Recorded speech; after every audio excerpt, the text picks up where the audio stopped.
kipenzi chetu, hatutaiacha milele daima.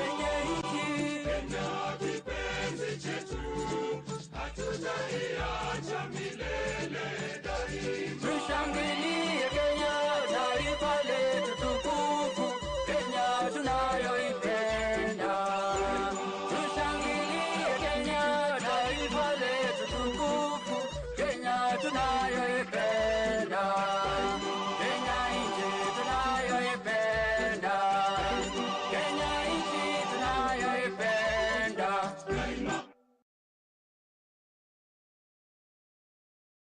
Do you ever feel like you're being watched? You are. The browser you're using is allowing your behavior to be exploited and monitored. Some websites allow over 100 trackers to latch on and follow your every move. You don't even know who these trackers are or where these details of your life are going, but I'm not letting that happen to me or my family. That's why I use Brave Browser, because Brave doesn't collect my browsing data. In fact, my data never leaves my device. Brave shields against malware, auto-playing videos, phishing attempts, fingerprinting, and other malicious attempts to steal and exploit you and your family's sensitive information. So if you're tired of being tracked, having your information public, and being served invasive ads, download Brave today. Experience privacy the way the internet was meant to be. How does Brave guarantee privacy? Brave is optimized for security, privacy law compliant, and open source to provide greater accountability for its users. And don't take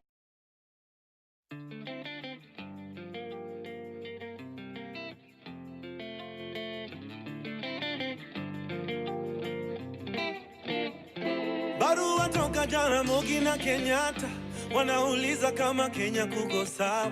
Nikawajibu Kenya tuko na disaster, watoto wetu wanazidi kuzikana. Na Tomboya ameshika tama, alituacha kama angali kijana. Je, angekuwa mambo yangekuwa sawa? Ndivyo walivyopanga Maulana. Deni mulizoacha bado tunalipa, na tumekopa zingine China.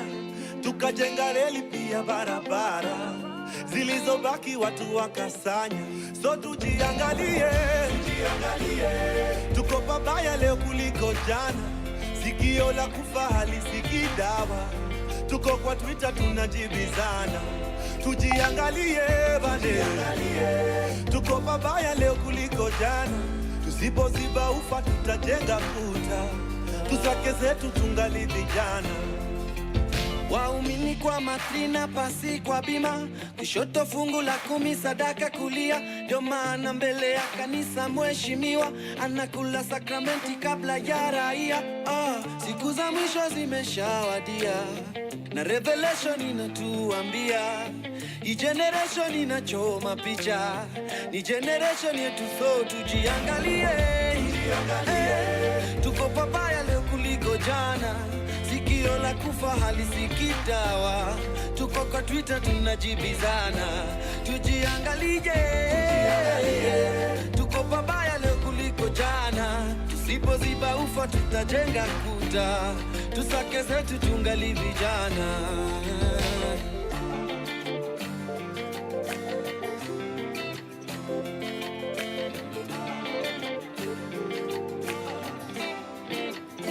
Mishukia nisema tufungeni mikanda, ona leo twavuna tulichopanda. Kura zetu zilitugawanya, makabila na pesa pia tulimanga. So when you make your bed,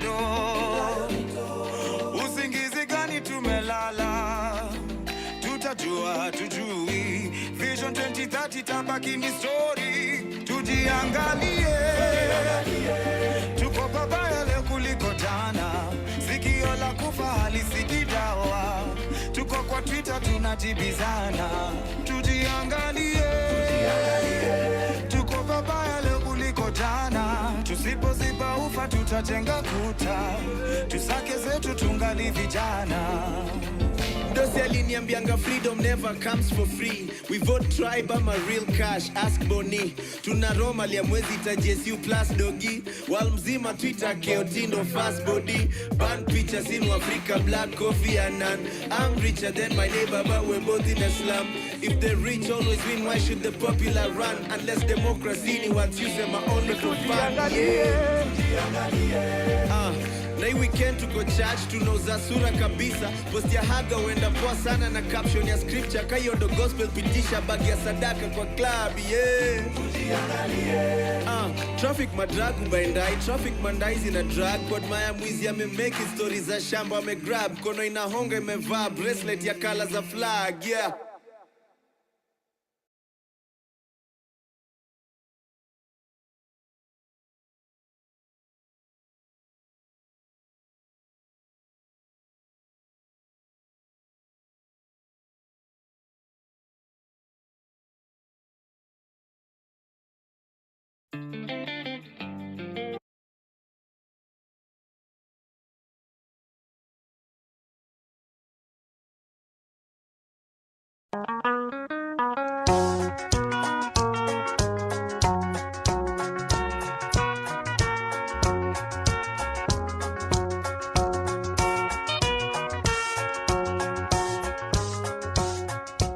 Wimboni naimba sio wimbo ni maombi, nikiomba Mwenyezi.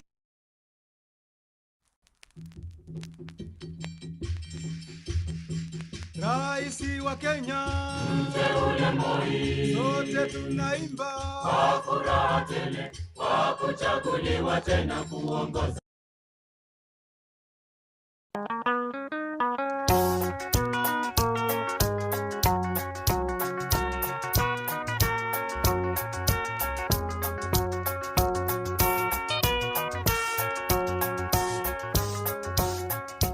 Wimboni naimba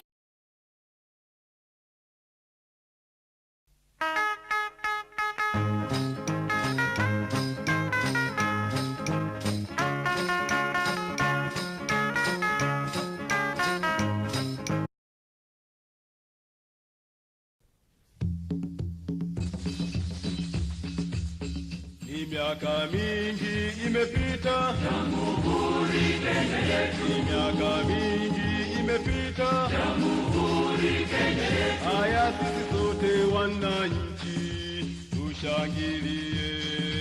Sema Jamhuri.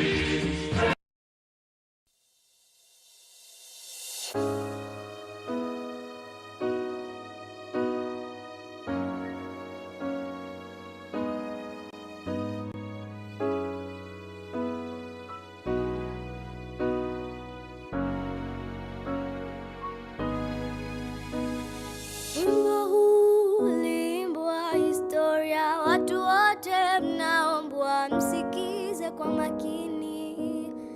Ilikuwa Oktoba 52, watu wote tulisikia Kenyatta ameshikwa. Hakushikwa Kenyatta peke yake, lakini alishikwa na mabingwa wa uhuru.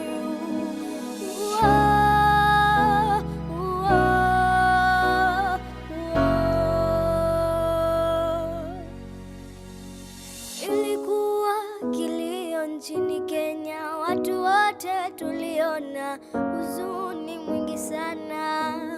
Wakina baba, kina mama na watoto wote walilia machozi wakisema woi, woi, woi, tunataka Kenyatta achiliwe. Baba wa taifa alipotoka gerezani, aliwakuta jumbe wetu wametengana vibaya sana. Aliongoza wajumbe baka Ulaya, kufika huko alipigwa na mayai aliyooza.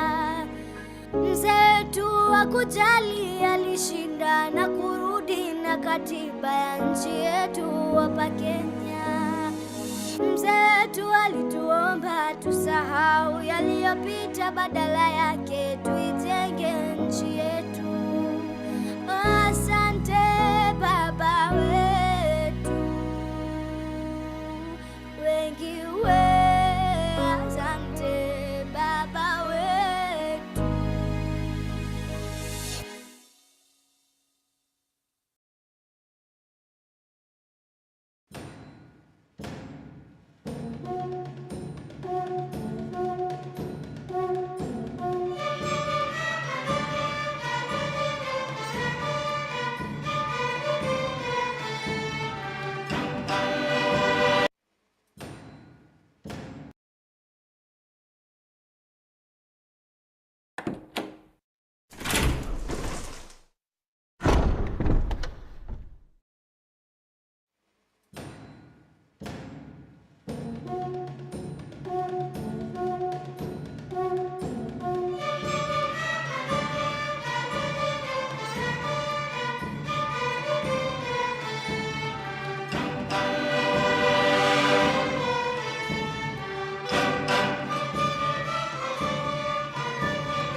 party plans at short notice? Stop.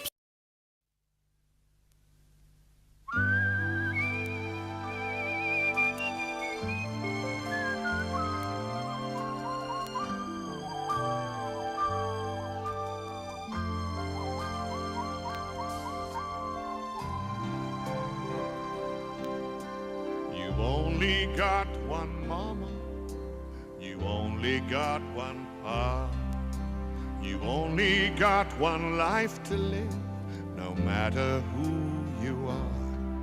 You can go the whole world over, every city has its dawn, but everybody living has one place where he was born.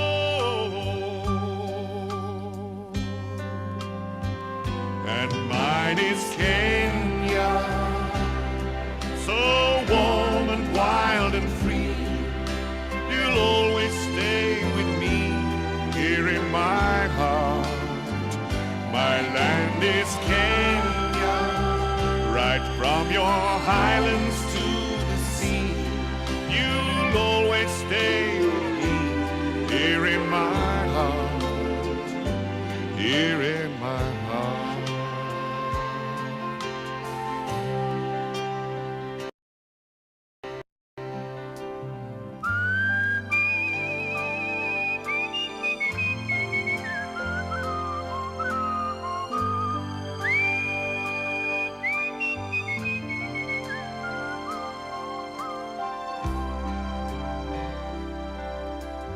Only got one childhood and the memory that springs when you see your house, the tree you climbed, and all those precious things.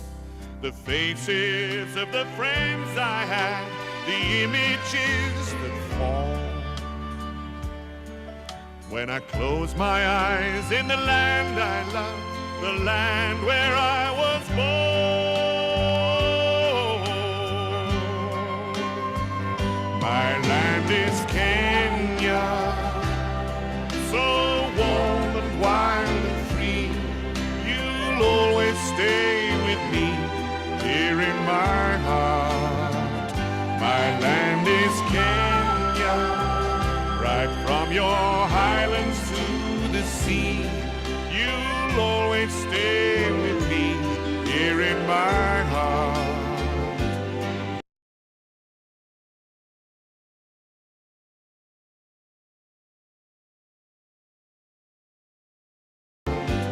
Here in my heart.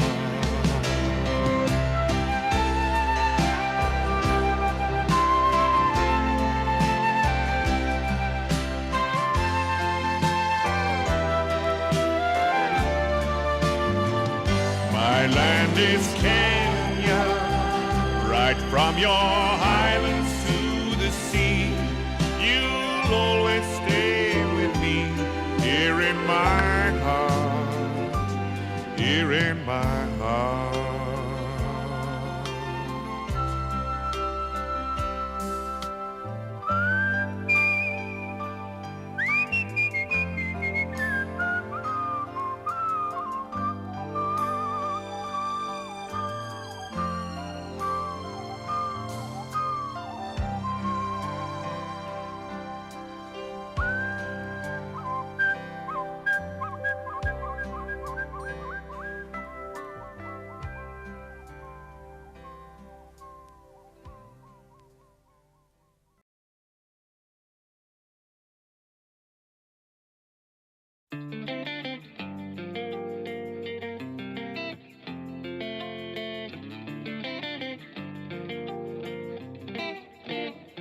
Barua toka jana Mogi na Kenyatta, wanauliza kama Kenya kuko sawa. Nikawajibu Kenya tuko na disaster, watoto wetu wanazidi kuzikana. Na Tomboya ameshika tama, alituacha kama angali kijana. Je, angekuwa mambo yangekuwa sawa? Ndivyo walivyopanga Maulana. Deni mulizoacha bado tunalipa, na tumekopa zingine China, tukajenga reli pia barabara. zilizobaki watu wakasanya. So tujiangalie, tuko pabaya leo kuliko jana.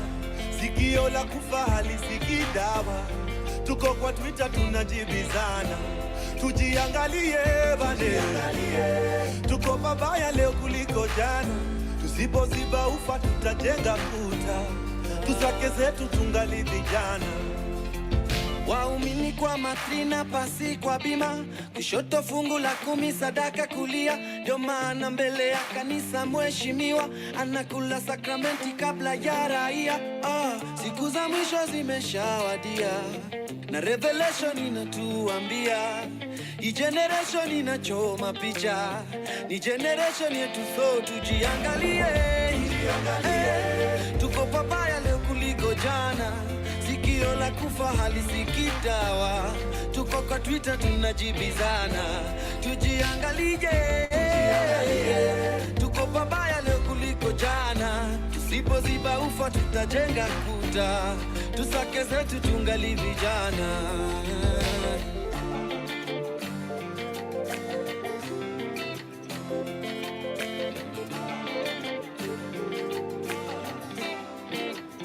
Mishuki alisema tufungeni mikanda, ona leo twavuna tulichopanda. Kura zetu zilitugawanya, makabila na pesa pia tulimanga. So when you make your bed, usingizi gani tumelala? Tutajua tujui, Vision 2030 tabaki ni story.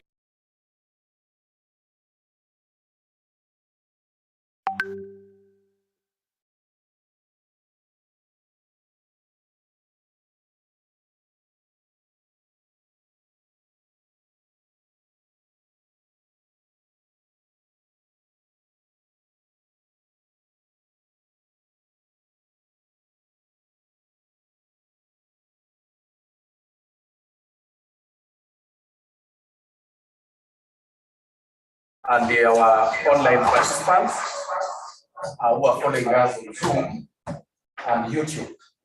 I know present with us here members from the Constitutional Commissions, from the Teacher Service Commission, the Kenya Institute of Curriculum Development, Directorate of National Values and Cohesion, the Ministry of Education. I think they were just downstairs. I don't know whether they have come, but here from our introductions.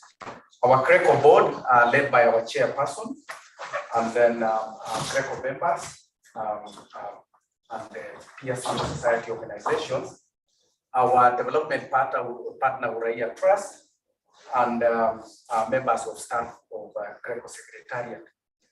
Mine is to welcome all of you and take this opportunity to enable all of us to know who is in the room. Just by attaching names to the institutions that I've mentioned that we are gathered here, and then we'll give a special mention to our online participants. So Elvin will give me a breakdown of the groups that we have, the presentation of the online participants. I know this is a small room, so we might not use our mic, but I hope I'm loud enough, and we also presume that you will also be loud enough, and those ones who are following us online are also able to hear us. So Elvin will be able to also clarify that for us. I think we'll begin from the farthest end, the other side, from the registration table. Hi, good morning, everyone. Thank you for coming.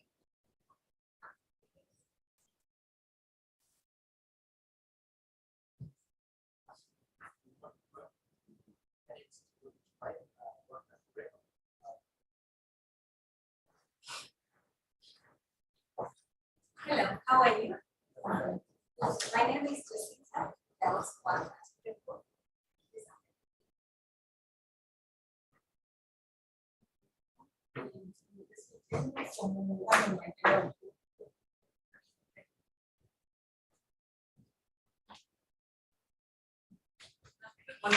Good morning.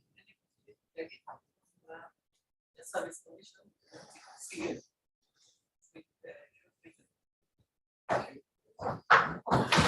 Good morning, everyone.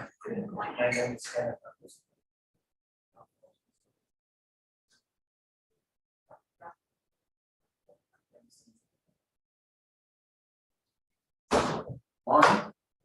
Morning,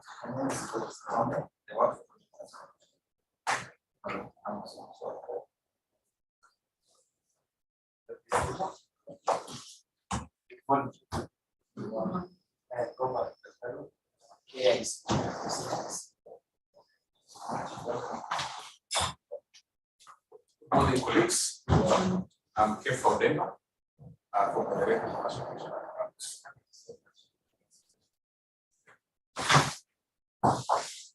Actually, we're trying to cover the exposure to these services. Thank you. Good morning, everyone. Karen from the RCTA, and also in Greco. Good morning, everyone. My name is Aluda Moshe, and I work at Greco at the programs office. Thank you. Thank you so much. So the participants who are joining online, we have Uraia Trust, members from Uraia Trust. We have a representation of election observers from the elections observation group, and then we are also members of the civil society from different parts of the country who are joining online via Zoom, which is live, and then we have those ones public who are also joining via our YouTube channel. So this juncture allow me to welcome the chairperson of Greco board to give opening remarks. Karibu sana, Chair.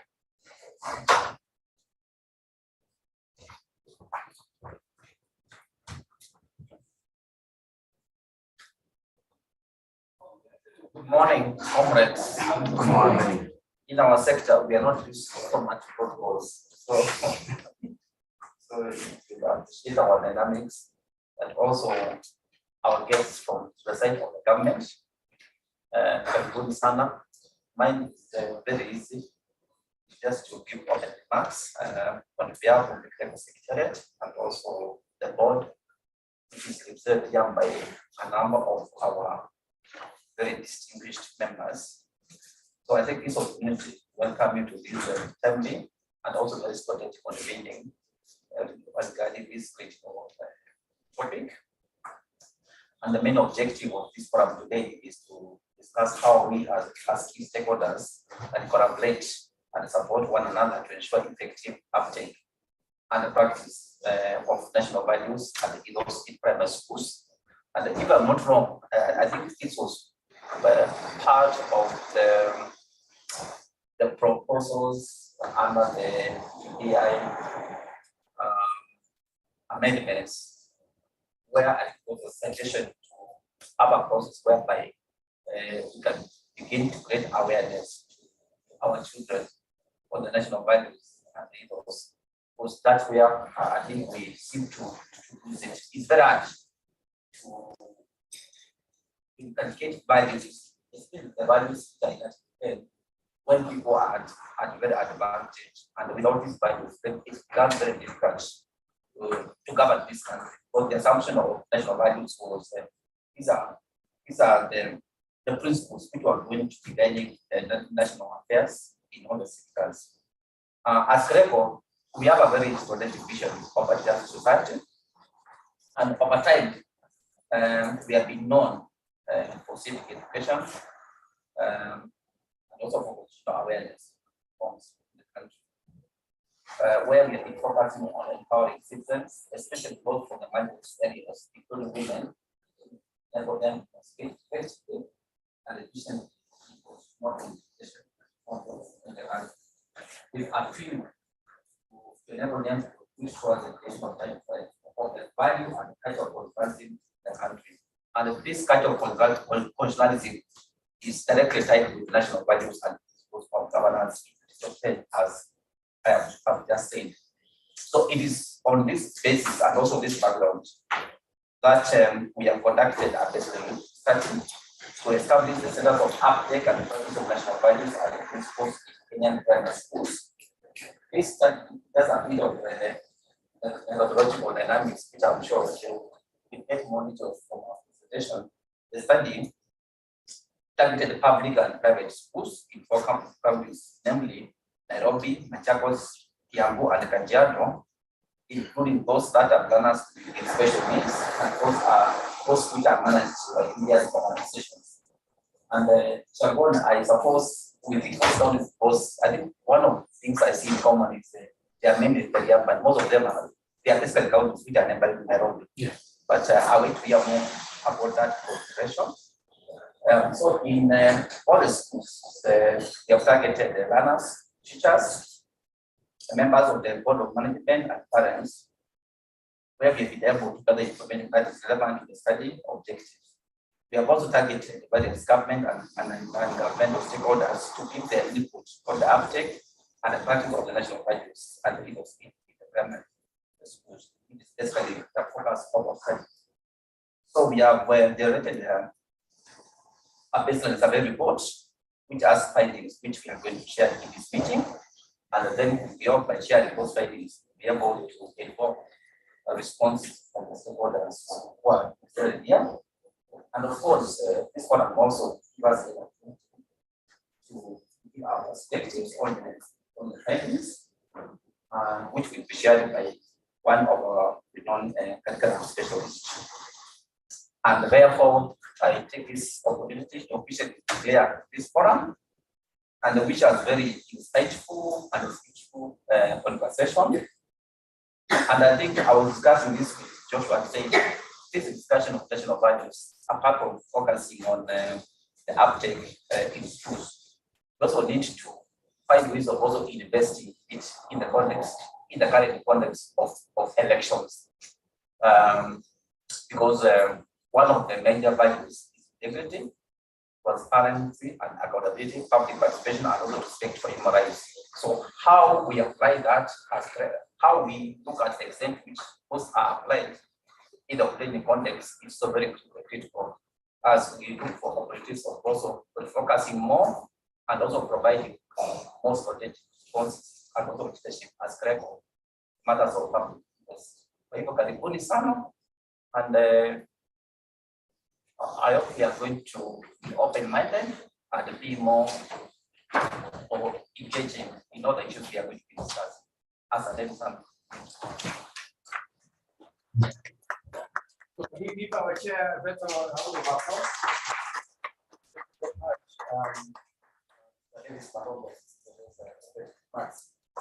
So we are about to begin a conversation because we are discussing about our society, our children. We are all parents. I'm just assuming that, and we are also those ones that are helping us in parenting of our children. So when we hear of schooling for jobs, so what was the objective of taking this child to school? Or the motivation in itself to say we want to pay school fees for this child? So the end product, is it a person who would acquire skills and knowledge and say, this is my life? Or it is about the job that this child is getting? So is it about a transactional schooling where the child is paid for school fees, so that at the end of it all, the parent sees profit in form of a job? Or this is knowledge and skills that are acquired for use and application in daily lives? So when we would see a phenomenon of young people, especially even in as early as secondary schools, banning schools, of course we saw that. So does this child even know what it took these parents to assemble resources for the government through the taxes that we collected and the apportion to different development and education sector is one of the key sectors that are allocated public money? And this child just brings down a whole complex block in the school. I mean, it's about values, it's about ethics, it's about also integrity. And of course, the phenomenon that we also saw people engaging, not necessarily our children, in buying and stealing of exams. It's something, and you can see even from yesterday's release of KCP, the cabinet secretary talking about firm instructions on how to prevent stealing of exams. So it has become a culture. I mean, and breaking even the silos in terms of the people who are engaged in this is something that was so hard that even taxpayer money was used in terms of overhauling certain institutions and bringing in new people and taking stand measures. And we would see that, and it became even a source of measure of performance of people who have been put on positions of responsibility. And I think that has also culminated into a subject of discussion that now, when we are into an election year, such as this one of 2022, we are talking about stealing of elections. So stealing of exams, stealing of elections. So, and even it escalates now to discussions of stealing of public resources. Wheezy has become now a subject of discussion when we are discussing our public affairs. We've heard of suicide cases in our schools, either by parents, by children, even by teachers. We've seen that. I mean, so what does this amount? I mean, in terms of the value system that we have in our society. When we hear the Teacher Service Commission saying that this number of teachers were engaged in sexual harassment of children as early as in primary school. So what exactly does that mean? I mean, in our society, that we invest in public resources to say we need institutions of higher learning that can mold future generation, that can build the nation. Then parents and teachers conflict. Like when these children don't perform in schools, I know this is very common in KCSE, periods when results are being released. I mean, you can imagine parents assembling. Of course, the demonstration is, I mean, is a right, is a constitutional right. But ejecting a human being who has been put there by the government to act on behalf of government and more specifically agencies of government.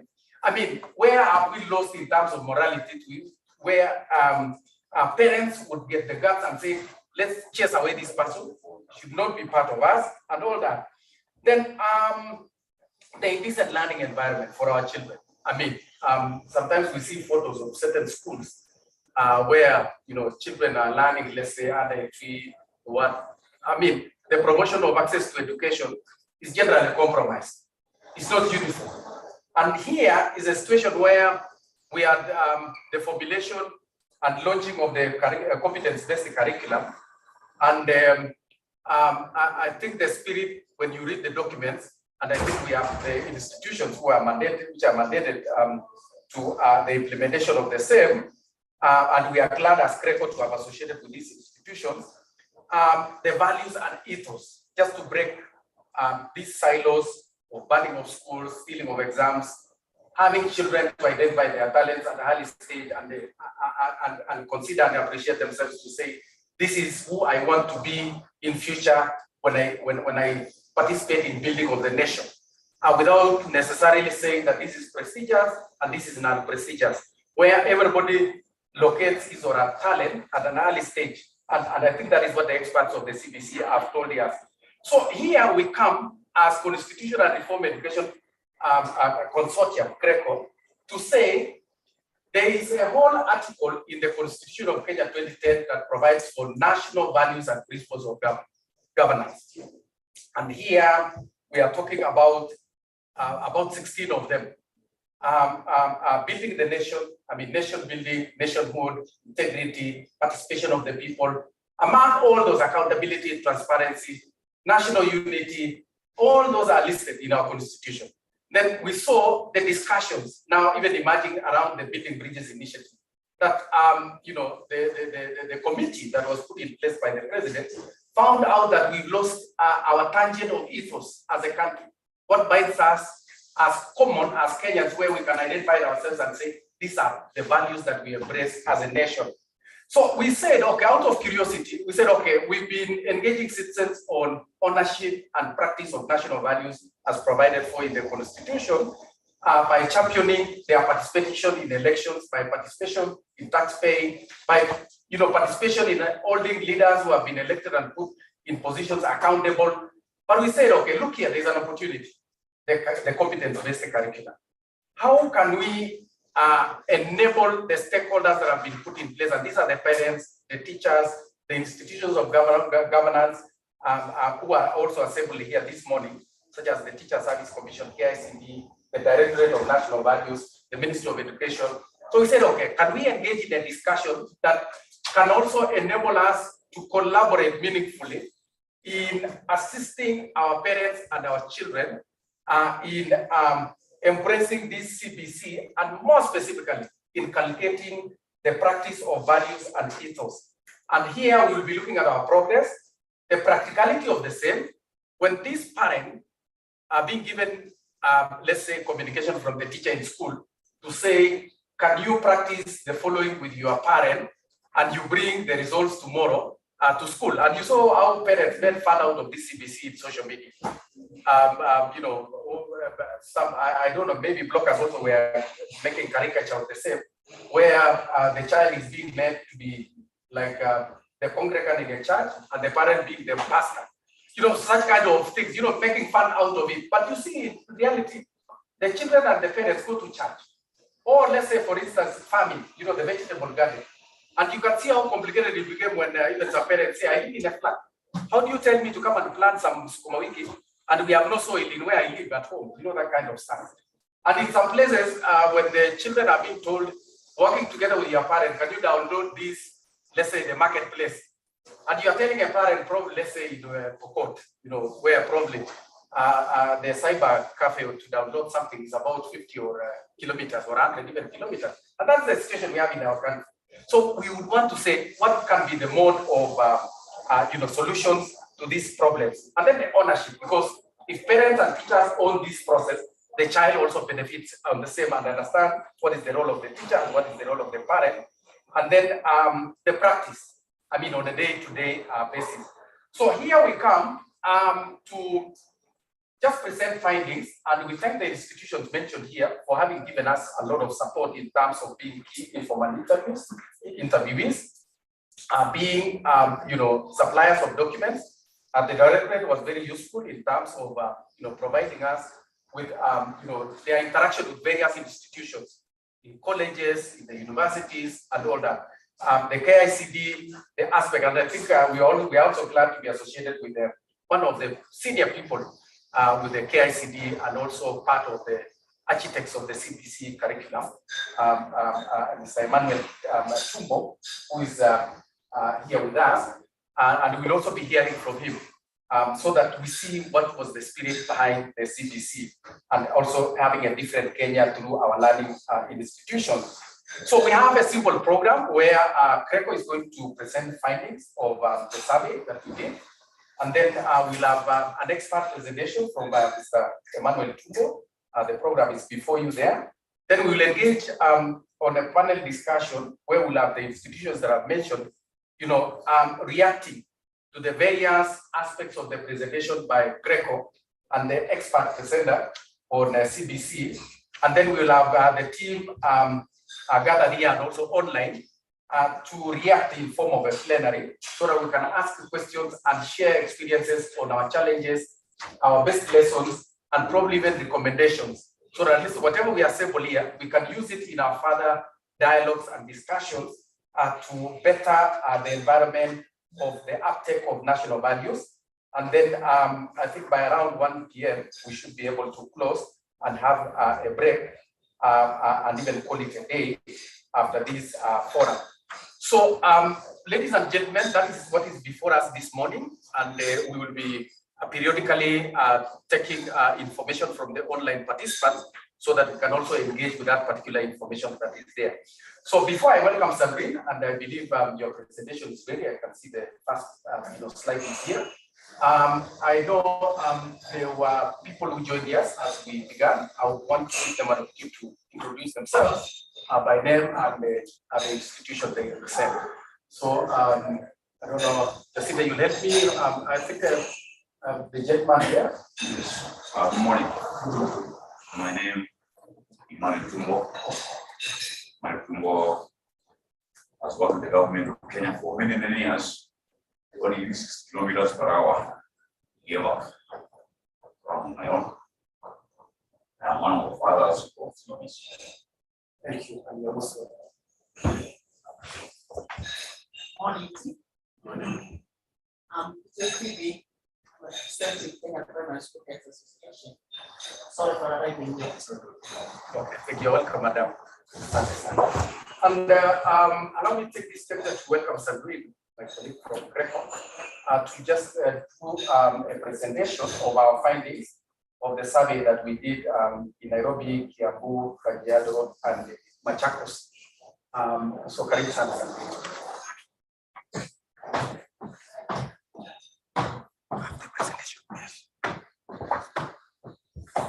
Good morning, everyone. So my name is Sandrine Omura. I work at Creco in the programs department. And today I'll just be taking you through a short presentation on the research that we undertook late 2021. So this research study was conducted by Creco, though we had the help of a consultant who majorly formed the basis and the findings of this presentation, which I'm actually practically giving on her behalf because she couldn't make it to the meeting today. So the title of our research study was Unpacking Value-Based Education in Kenya, a baseline survey report on the status of the uptake and practice of national values and ethos in Kenyan primary schools. So the research study took place in 4 counties, as our executive director already mentioned. We looked at schools in Machakos, Kajiado, Kiambu, and Nairobi. So our research study had 4 key objectives. The first one was to establish the role and view of stakeholders on value-based education in primary schools. So that's the key informant interviews that we had with the relevant government institutions, as well as other non-governmental stakeholders, just to see their viewpoints on the uptake of value-based education in primary schools. The second objective was to establish strategies, the strategies that are used by teachers and parents to inculcate values and moral character to primary school children, because values, they're supposed to be integrated with the curriculum. So we were trying to see the strategies that these people use, the teachers and the parents, to inculcate the values. The third objective was to examine the most frequent challenges that undermine the uptake and practice of values. So what are the major issues that keeps the children from uptaking these values and learning about values and ethos in their schools and in their environments? And then finally, the fourth objective was to establish ways in which stakeholders, people like ourselves in this room, can work together to ensure effective uptake and practice of national values and ethos in primary schools.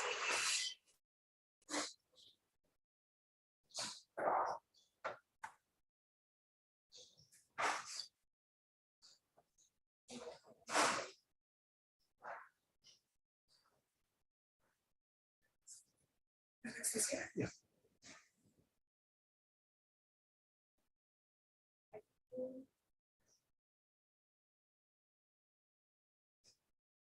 Yes, so these are the 4 objectives, just as we try and move to the next slide.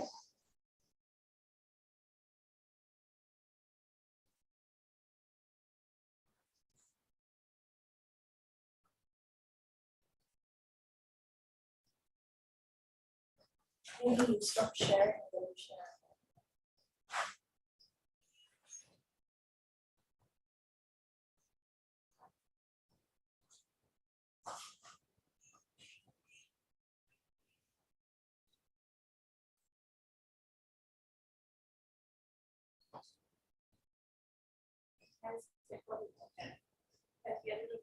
Challenging. We're trying to coordinate both meetings, but sure.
As we wait for the IT specialists to come in and help, maybe we can continue with the presentation.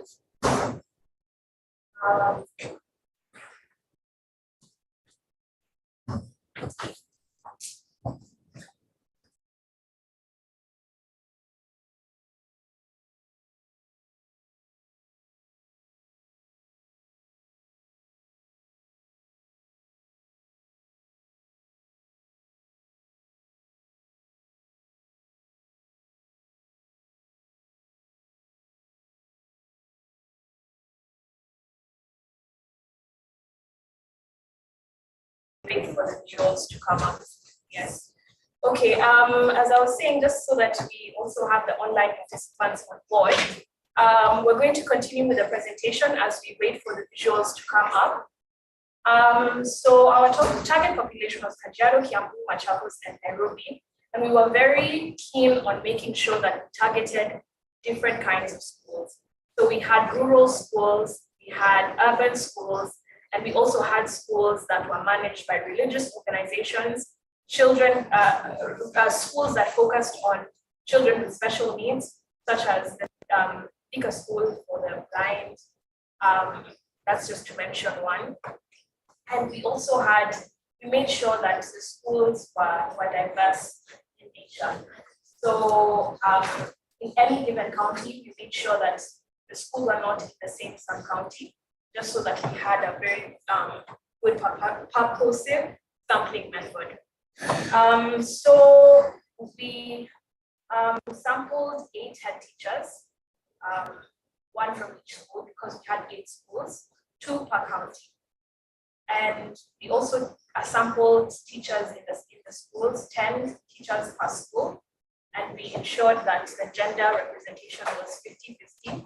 And we also made sure there was a 5% representation of people with disabilities for the teachers and for the learners.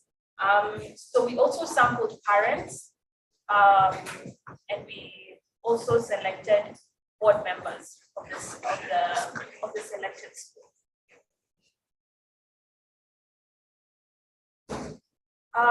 For our education stakeholders, we looked at the Kenya National Parents Association, the Kenya Primary School Heads Association, who are present with us here today, the Kenyan Union of Post-Primary Education Teachers, the Kenya National Union of Teachers, and for government agencies, we looked at Ethics and Anti-Corruption Commission, at the Directorate of National Values and Cohesion. Then we looked at civil society organizations that are really looking at the work of national values, and we tapped into the CRECO membership. And we also looked at development partners, such as the United Nations Development Program, who are very key stakeholders in this research as well. And we also looked at our partners, Uraia Trust, who gave us a lot of information on values, because that's a lot of the work as well. I can see the visuals above. Okay, we can go to the 5th slide. Yes, sorry, the 4th slide. Yes, I don't know, are there online participants able to view? Yeah. Okay, great. Thank you so much. Thanks so much, Ken. All right. So this, as I was saying, this was the target population in terms of our stakeholders. So we conducted key informant interviews with them. So our research design and the way we collected data, it was a mixed method research design, comprised of key informant interviews, focus group discussions with parents and with students, and then as well as questionnaires with to the teachers. We gave the teachers questionnaires that they filled out, and those questionnaires were analyzed through the SPSS system. That's how we collected our quantitative data, and our qualitative data was done through a framework analysis. So now I'm going to take you through just some of the baseline survey findings and recommendations. I condensed this information just so that you can be able to view it in a very simplistic way, because sometimes data is hard to understand when it's bulky. So for the first objective that we were trying to look at, we were trying to establish the roles and the views of stakeholders in value-based education in primary schools and the role of parents. So on the left, you can see this chart of a list of values that kind of became continuously mentioned when we were speaking to stakeholders. You know, and the values included integrity, respect, responsibility, obedience, kindness, love, appreciation, being courteous, integrity being the top value that apparently is being teached. And then we also looked at the question of, do you think parents are doing enough to ensure that their children understand and practice values? The question that asked stakeholders, and they viewed that to some extent parents are doing enough, but also a major percentage did say that they don't feel like parents are doing enough to ensure that children are understanding the practice of values.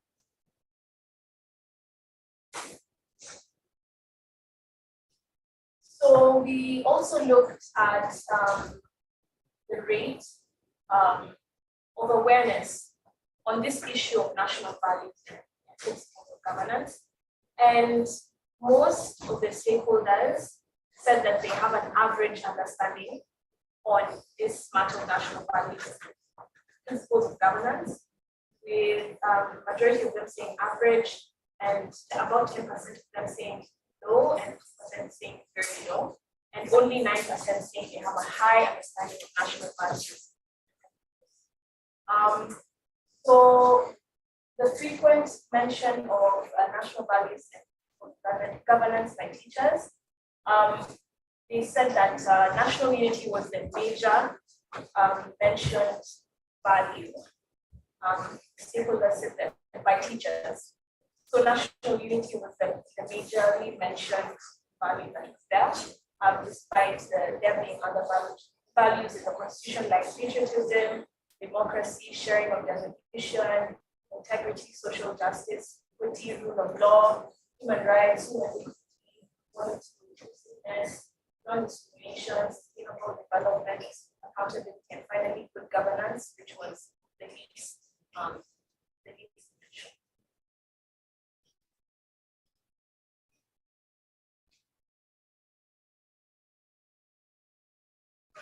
Thank you so much. So we also looked at establishing the roles and views of stakeholders on value-based education, primary school level of awareness of teachers on national values and principles of governance.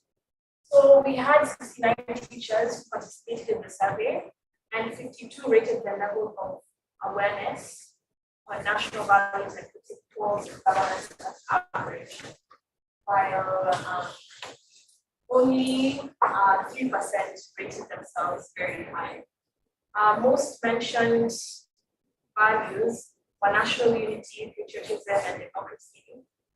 While the least mentioned were discrimination, good governance, sustainable development, and so we kept seeing this trend: good governance, sustainable development, accountability, not being mentioned as values that are known by teachers and by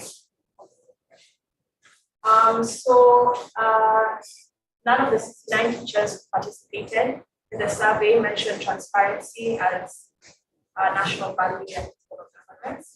Some teachers mentioned other values that are taught, like peace, love, responsibility, teamwork, cooperation, and citizenship. So we looked at a recommendation for this, and one key recommendation was for the directorate,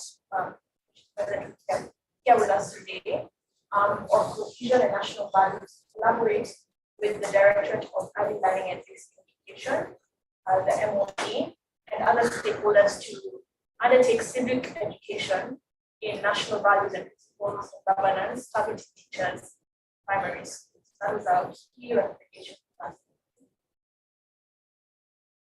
So we now look at the level of awareness of parents and students on national values and principles of governance. So looking at parents and students specifically. So when we looked at the study in terms of the qualitative data, parents self-rated themselves in terms of awareness of national values and principles of governance very low, at 77% of them saying that they're not really aware, they don't really know what this thing of national values and principles of governance is. And students also rated themselves quite low at 57%, saying that they were not aware of national values. Actually, not many rated average and not many rated high knowledge.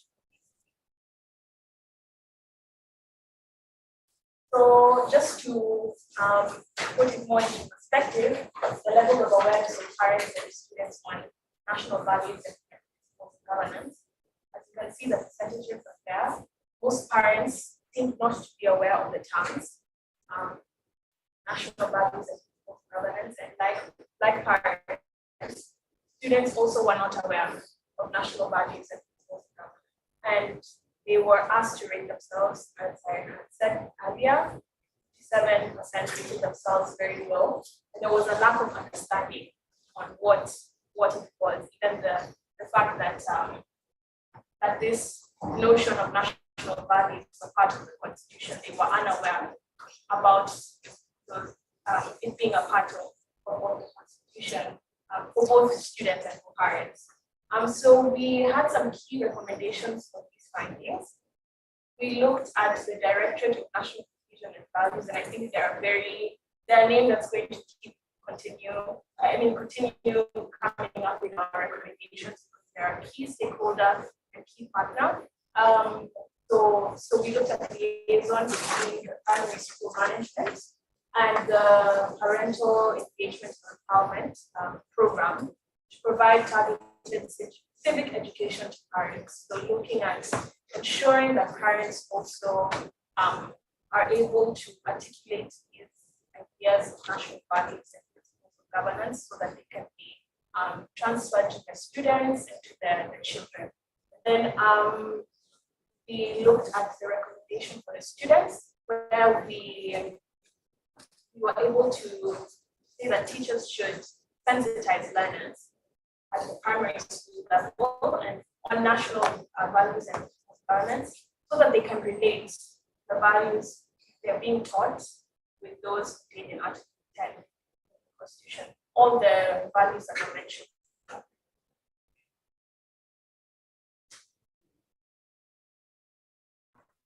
So also in the study, we were asking stakeholders, also key informants, whether they thought that this idea of national values and principles of governance should be a standalone subject in schools, right?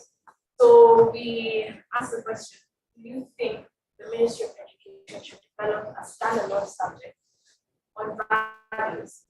59% of teacher respondents were of the view that standalone subject values should not be developed, while 5% informants, stakeholders, head teachers were also of the view that standalone subject on values should not be developed. And a quote that I think was really key that our consultant, Elizabeth, place was if you bring in values in the subject, it will take us to the days of rote learning, where you find that a learner can competently tell you factors that promote peace, but they do not have peace building skills. So kind of this issue of, yes, we teach learners, these values, but are they able to practice, even if there is a standalone subject? I think that was interesting quote from one of his students.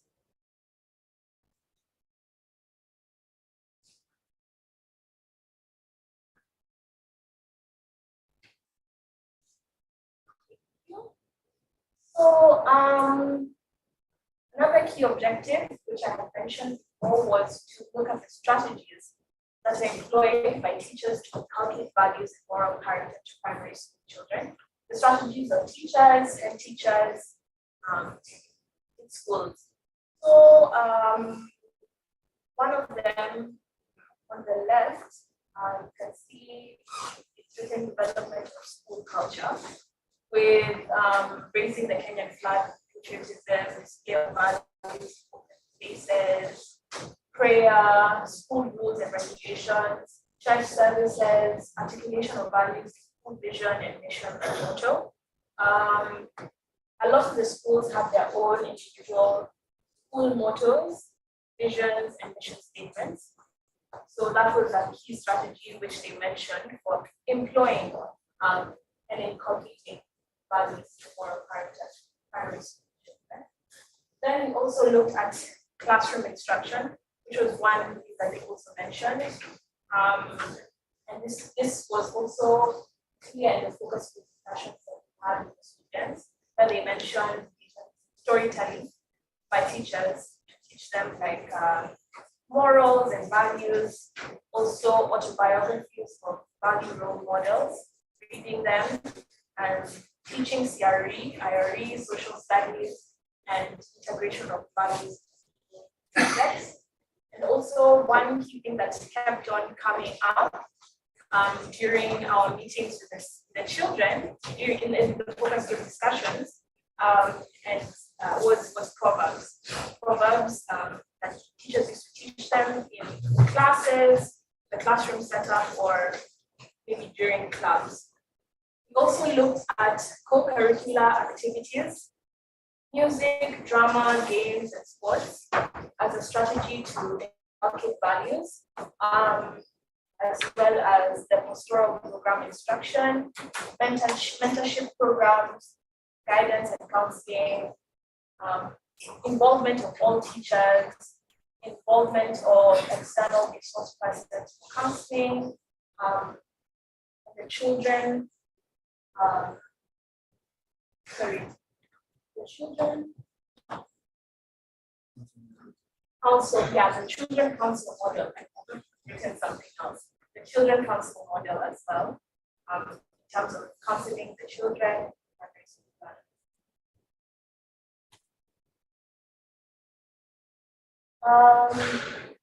So we looked at the strategies, but also wanted to know whether there are clubs in place where these strategies can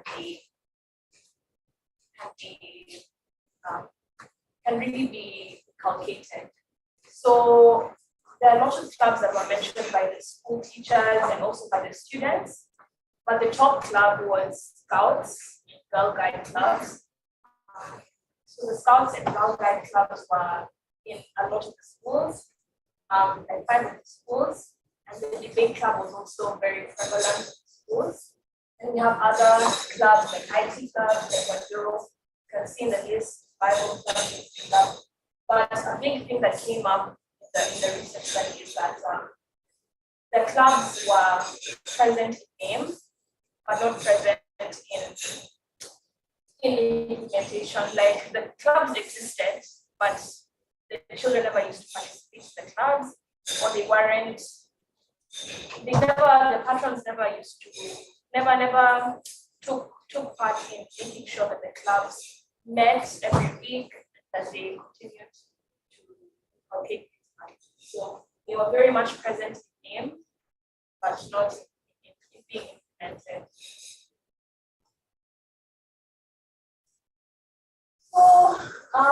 also looked at the frequent challenges that undermine the uptake and practice of values in primary schools, because there, as much as we have challenges in the schools, there are also external issues that might challenge the uptake and undermine the uptake and practice of values. So just to name a few, I think one that was very prevalent was the negative media and social media that our children are exposed to. The negative media and the social media that our children are exposed to, that was a major challenge that was frequently mentioned that undermined the uptake and practice of values. There was also poor parenting, which was mentioned a lot by teachers, stakeholders, also parents themselves. Then also a deficit of role models in society, even leadership, our leaders showing that we need to uptake and practice values. Also looked at poverty as a major challenge, individualism, materialism, school community, value contraction, also an inadequate teacher-pupil ratio, because sometimes also in order to inculcate values, there needs to be presence of teachers in students' lives, and you don't have an adequate teacher-to-pupil ratio, then maybe the pupils won't get enough attention from teachers. Also looked at poor parental and community engagement. That was also a very much mentioned challenge. Community engagement. A lot of stakeholders, parents, and teachers also said that nowadays the community doesn't engage in ensuring that children are uptaking values and that they're practicing values. So we don't really have a community-based approach when we look at ensuring that our children are uptaking values. That was a big challenge mentioned as well. Just that others that are there as well.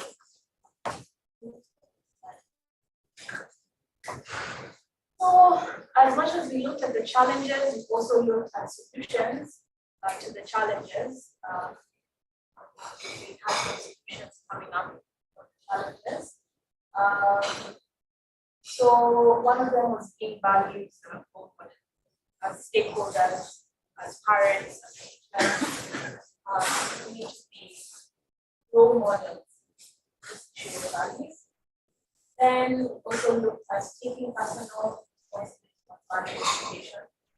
So as a parent, as an individual teacher, as a stakeholder, are we taking responsibility for inculcating value in the education system? Then recruiting more teachers and enhancing their competencies, value-based education. I think that one is so ensuring that we have an adequate teacher-to-pupil ratio, and also developing and adhering to a school value system. So ensuring that our school value system with all of the schools align, and that we are able to develop this school value system and adhere to them. And then strengthening the implementation of the parental empowerment engagement program, which is a program that is meant to engage parents with students on their learning skills and ensure that they are able to adequately implement the values that students are learning in schools at home as well. And then we also looked at strengthening targeted civic education on national values and principles of governance to citizens, stakeholders, parents, teachers, and teachers. So there needs to be an uptake of this idea of civic education around the Article 10. Also, we looked at policy development that outlaws airing or dissemination of any inappropriate media content, either through print or social media.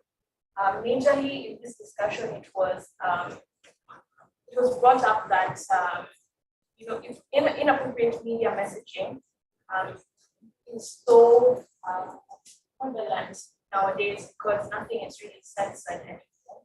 So we need to look at policies and laws to disseminate information that's appropriate for children to absorb and to censor the content that they're able to take in. Also looked at ensuring that guidance and counseling programs in schools are strengthened, because even when we visited the schools and we asked about guidance and counseling, it wasn't something that was strong in the schools, and so looked at that as a possible solution, strengthening the guidance and counseling programs. So we also looked at engagement of the platform, which is also a way to engage the community in terms of values, goals. And finally, adopting a reward and punishment approach in schools, but also at home. That can be a reward and punishment approach that can be adopted at home as well. So finally, our last objective was to establish ways in which stakeholders can work together to ensure the effective practice of values in primary schools. So one of our first solutions, just speaking as stakeholders in the room, was to establish, operationalize, coordinating agency of the uptake and practice of values in Kenya. So this agency, we were looking for it to be responsible to coordinate all stakeholders, including holding half-yearly or annual meetings to take stock of the progress that stakeholders are making, promoting the uptake of values by learners and by the entire society. Because if values are practiced by the entire society, then it also goes down to our learners, our children, our parents, teachers, and teachers. Then we also proposed holding annual symposiums, stakeholders, symposiums to provide platforms for national cohesion and practice of values. And the symposium, we were looking for them to be decentralized and to involve the public administration structure.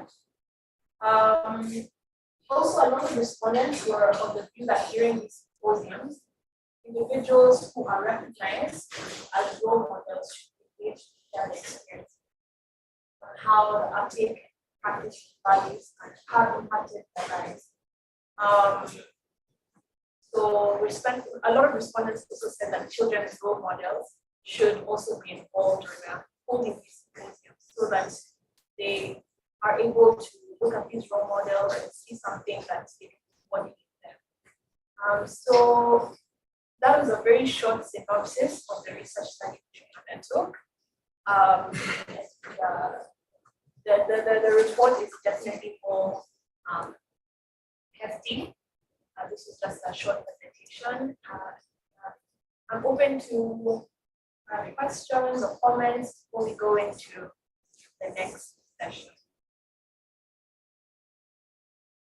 Yes. Do you have any comments, questions before I welcome our next presenter?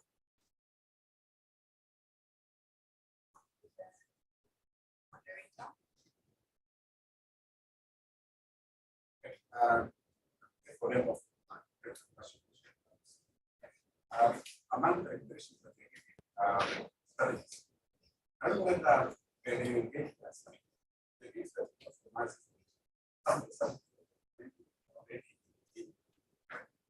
perhaps complex, just need of skill, but they exist. The issue is that they exist. What is the skill? Perhaps that studies just to address the challenge.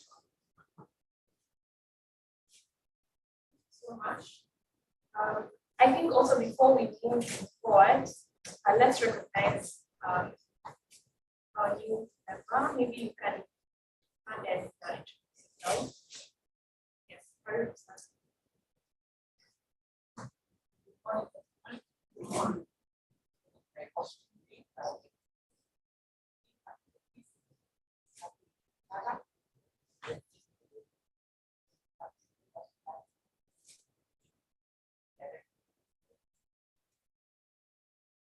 you so much for bringing in.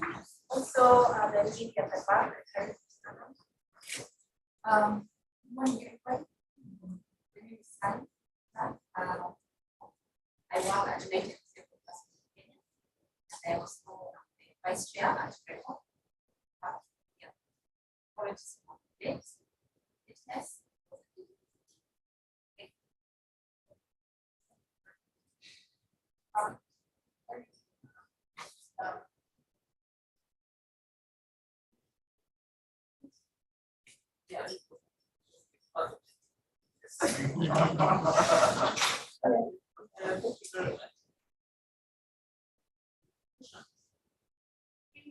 Also, to me, be recording questions so that we can also be answered.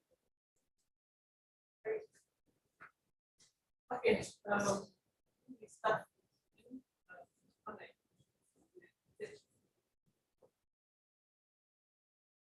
Okay, also the online participants are listening is going to find the volume because they have the All right, yes. Thank you. Starting from the website itself.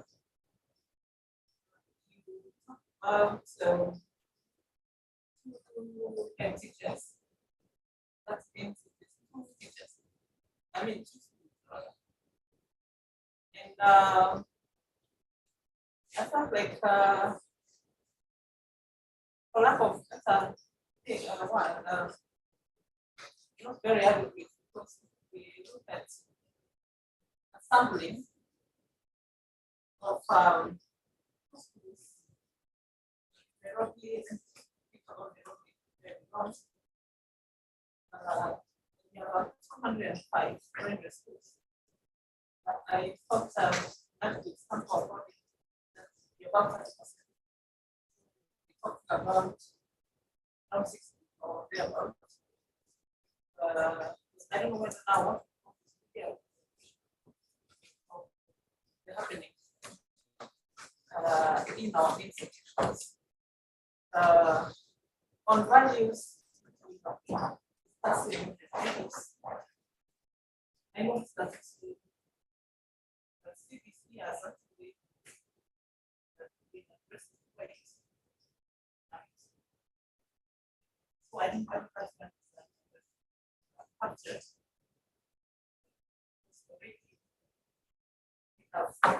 The inculcation values that should be handled quite to a good extent. Then I don't know whether we're going to backwards look at how far did we manage in terms of handling, completing the same values. We have life skills as part of our program.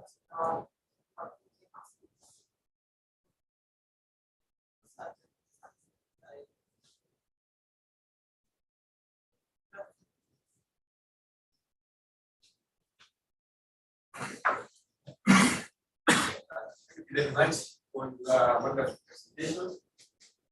Maybe I want to understand few issues that already by the science of the presentation.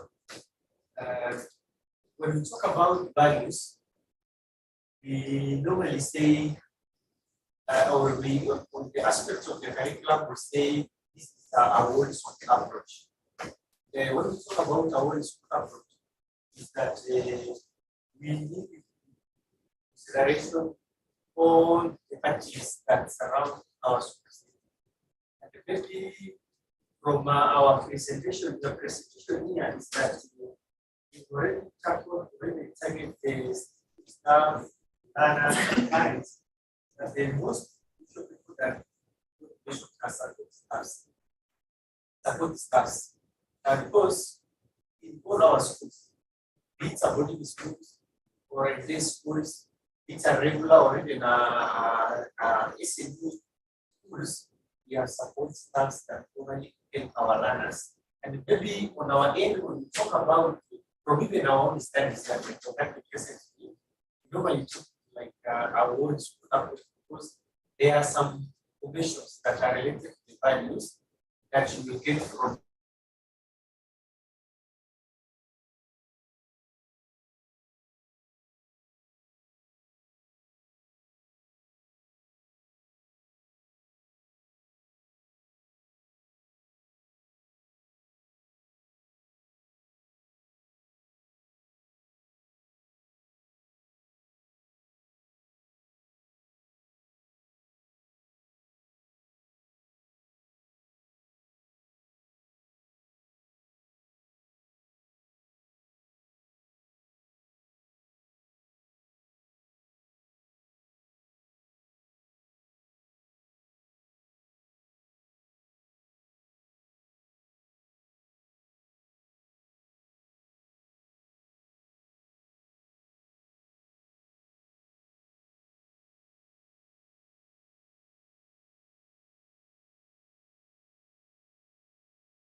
to also listen to you during this congregation on the frameworks of the CBC and the inclusion of national values and ethos in the implementation of the curriculum. So a round of applause for Mr. Tumbo as he comes to the podium. Okay, thank you very much. I think I'm one person who wants to say that God has blessed me abundantly, because sometimes we forget to thank God. I was among the pioneer people who were involved in the Ethos. And me, I was involved in the secondary mathematics component in 1984 when I was still young. I learned much about curriculum from that time. And all through I have been involved in not CBC, Kenya Curriculum Development. That time it was KIE, until eventually I was employed in KICD when it became KICD in 2006. And my area, which I was in KICD, was research. And that's why I'm interested in what she was doing here, because I'm among the pioneer people who came up with this idea of CBC, carried out the research all over the country, involving about 77,000 people. And then, because I was in research, the director gave me a very difficult task of compiling that report from the qualitative and quantitative. It is not easy. We got so many people from different backgrounds. It was not very easy. But I think we came up with a program. And as I was getting tired to retire in 2017, we had already done designs for PP1, PP2, and Grade 1 upgrade 3. Some of the ideas were mine, some of the ideas came from other people. I don't take responsibility for it, but I'll say that a lot of work was done. Now, when I was sent this topic, I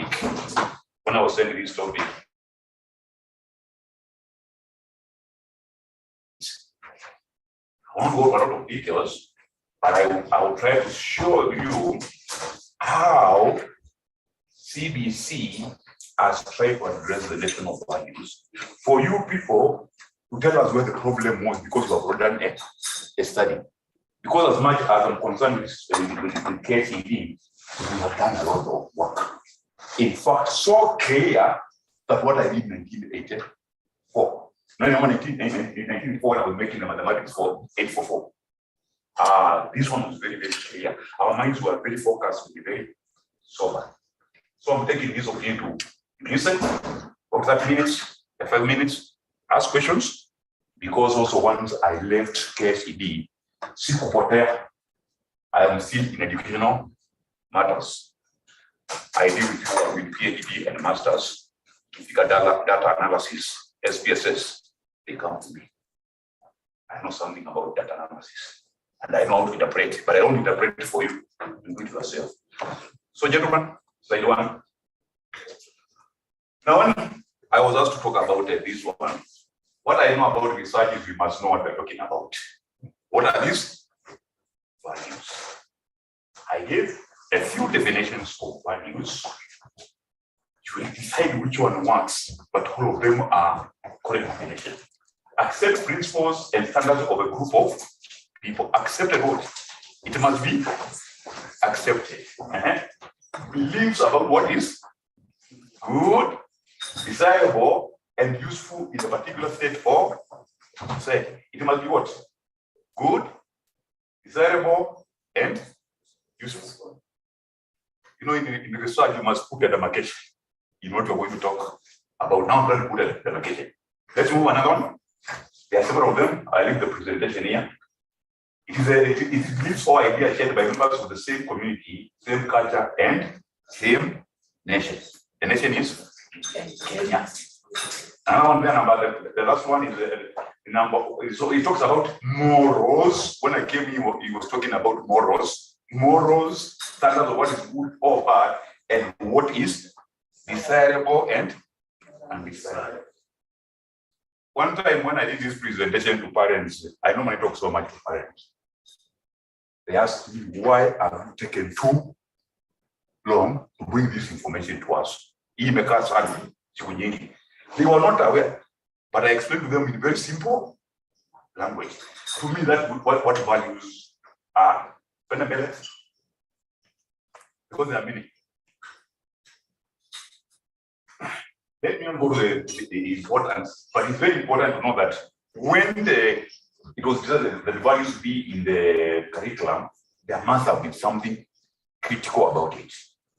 So, why it was brought was to make learners see themselves beyond themselves to the larger community, because they are living in a community. Reduce any potential negative impact on the environment. I talk something very short as we get there. So the values are very important for learners. These are the future generation. We have almost one generation that disappeared somehow, but the future generation who are in class 5 now, I believe something is going to be positive about it. National values. So what are national values? We are moving from the value to what now? National values. What are national values? Beliefs of a nation guiding the nation, actions and behavior of its citizens. They are beliefs. When they become beliefs, once they are internalized to everybody, they become like customs, they become like attitudes, and that one now becomes what we're calling here ethos. So,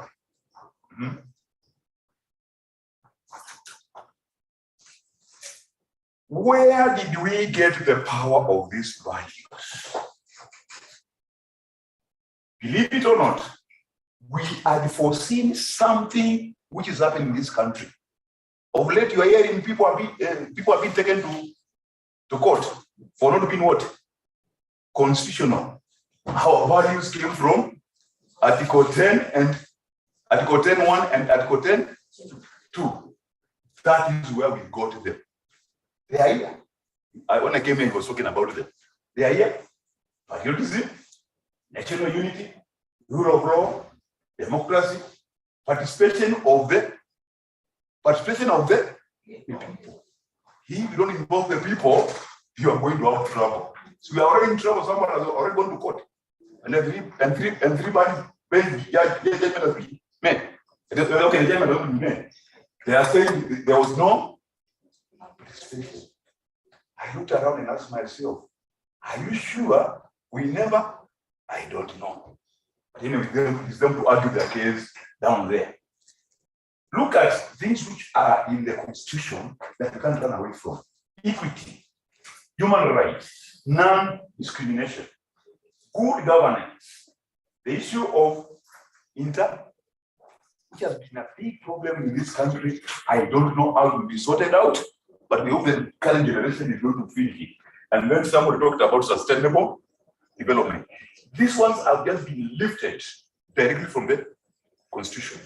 So when we were making the curriculum in KICD, we kept moving backwards to the Constitution to see that we are not going to be made unconstitutional. I don't know where our ideas came from, that someone had spoke the court of law.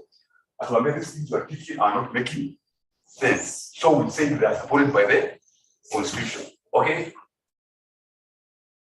So we're not working on our working. We're protected by the Constitution 2010. Now I looked at those values one by one, and I don't want to go into details of them because people have been dealing with these values.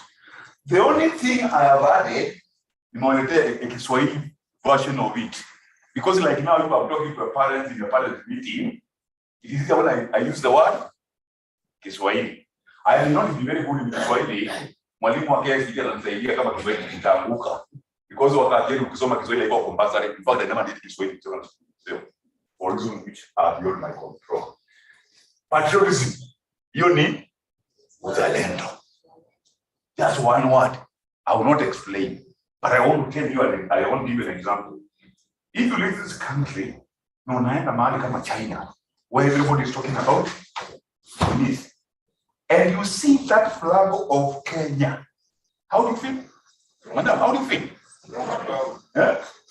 You know, when one time when Guangzhou, and I saw the consulate there with the flag. I ran there because I had someone talk Kiswahili there. That is when I knew what Uzalendo means. And I take Kidogo out of this country.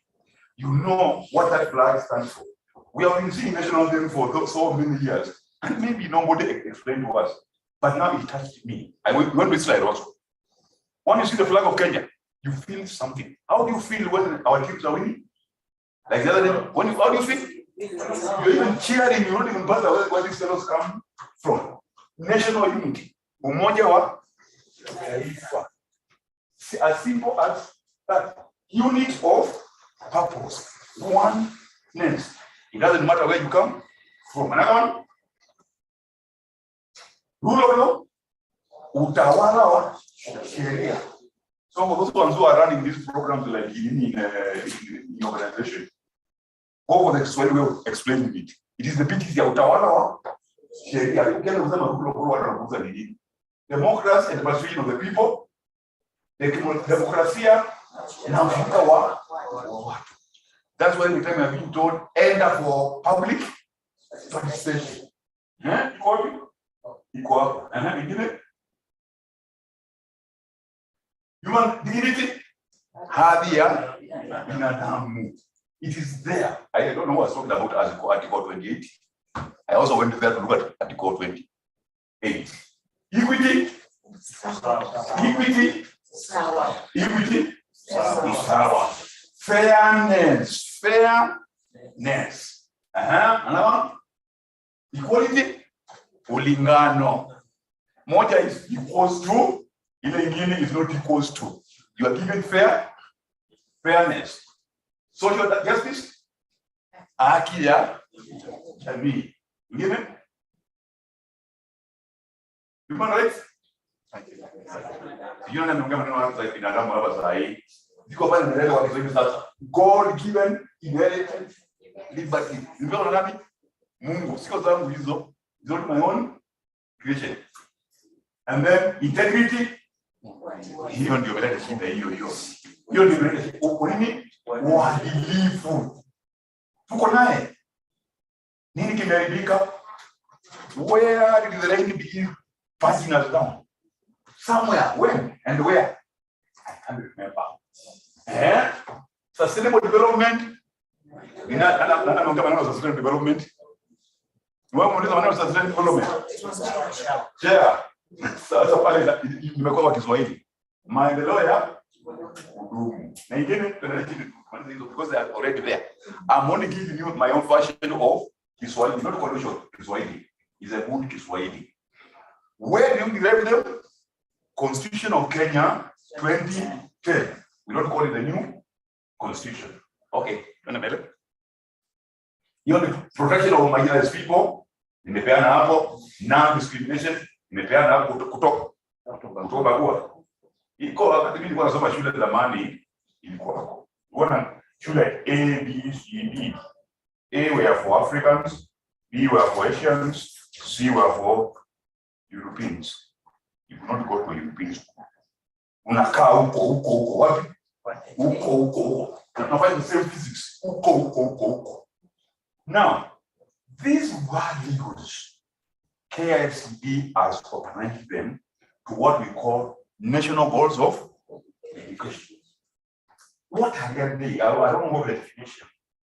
They are broad philosophical statements in which a child is supposed to achieve over a long period of time. Sio kitu ya unapress button hivi alafu tunasema unajua national goals of education. Na walimu nao hapa.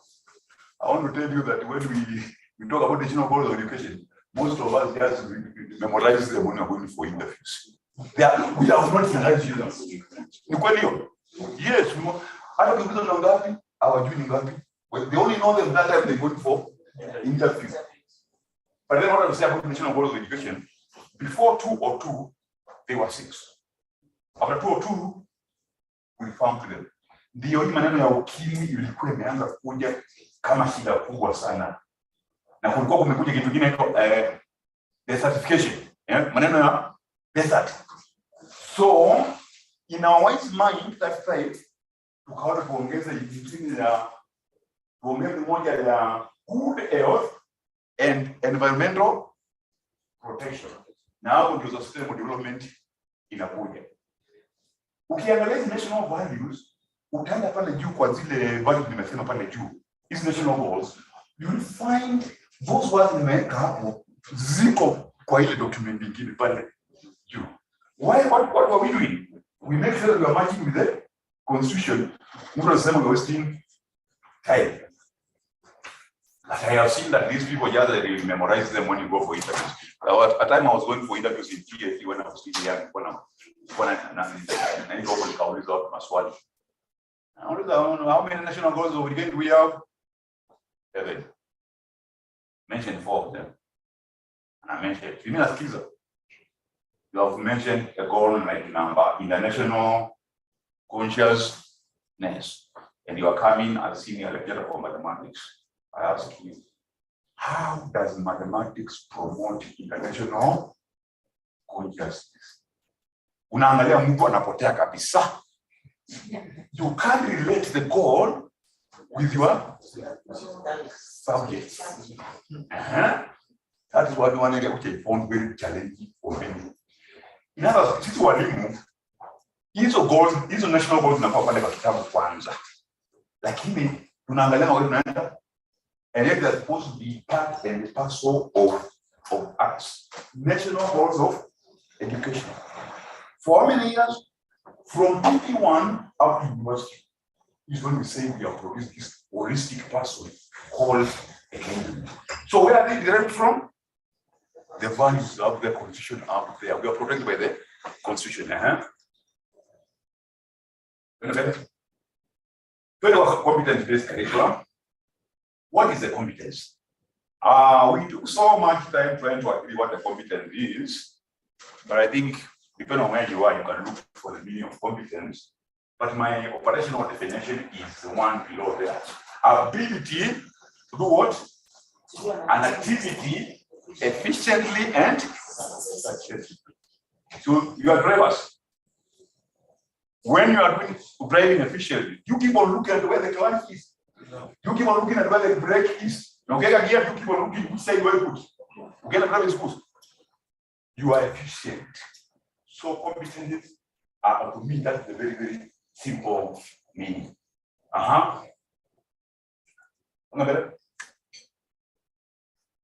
That is the vision of what we are when you are looking at the curriculum reform. You are looking at what type of person do we want to produce. Empowered and what? Empowered and ethical. Ethical means what? Value based. That was our idea. Sustainable visionary. Mtu anapo mbele kabisa. World class. Asikae mtu wapi? Wa Kenya. So that was a big vision which we are going to make what we call the curriculum in 2014-2015. What was the mission? The mission of competence-based curriculum is very simple. Nurture every not nurture learner's potential. Every kila mtoto ni different from ule mwingine. Ni kweli? So what are we doing? Nurturing every learner's potential. Meaning, inarudi kwa walimu tena. We have a checklist in which we can determine the learner's potential. Sijui kama sisi tuko mtu alikuwa tuangalia. Wazee boy. Kumbuka sisi wakageni. Sijui. Nurture every learner's potential. That is something which is and is nurturing. Nurturing means what? Ni kama kupanda miti, alafu unaendelea kuwekelea maji, unaendelea kuweka manyoa, una prune. What are you doing? Nurturing. Huyo mtoto kwa shule, mwalimu, huyo mtoto ameingia kwa PP1. Ameingia kwa production line. Kama uko sasa, tunaenda maji hapa alafu na kutokea kama soda huko. At the end of 6 years atakuwa ni at the end of 12 years. It depends on how the potential is nurtured, and it must be nurtured. That is the big picture about this. Because I think before, people who have potential, it was being brushed aside. So according to KICD now, we looked at the values. And because we were not limited by the Constitution had given us some direction which to follow. So we identified these ones as the values to be nurtured on that child. Responsibility, respect, excellence, empathy. Empathy means what?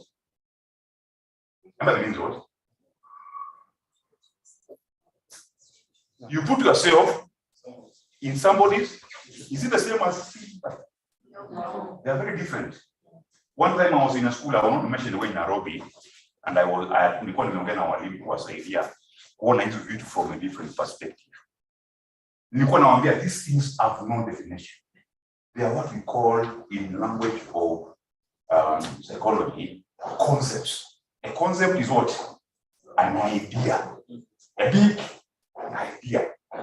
So when I was in that class, mtoto mmoja alikuwa mgonjwa. Mwalimu anasomesha pale na mtoto mgonjwa. Mtoto mmoja it was in PP at grade 1. Akakuja nimekaa pale nyuma. Akakuja ananiambia Mr. Tumbo. Alisikia jina langu kama ni nzuri sana because kitu Mr. Tumbo. Kama ndio Mr. Stomach. Hakuna shida.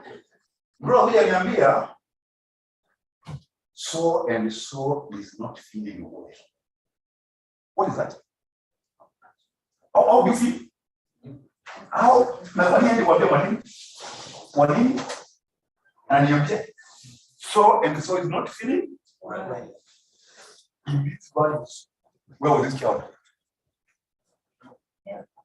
Your empathy. Is it care? We don't know some people acquire some value. You may not even call it empathy. In PP1, and not PP1, in grade 1, you may not even have a word for empathy.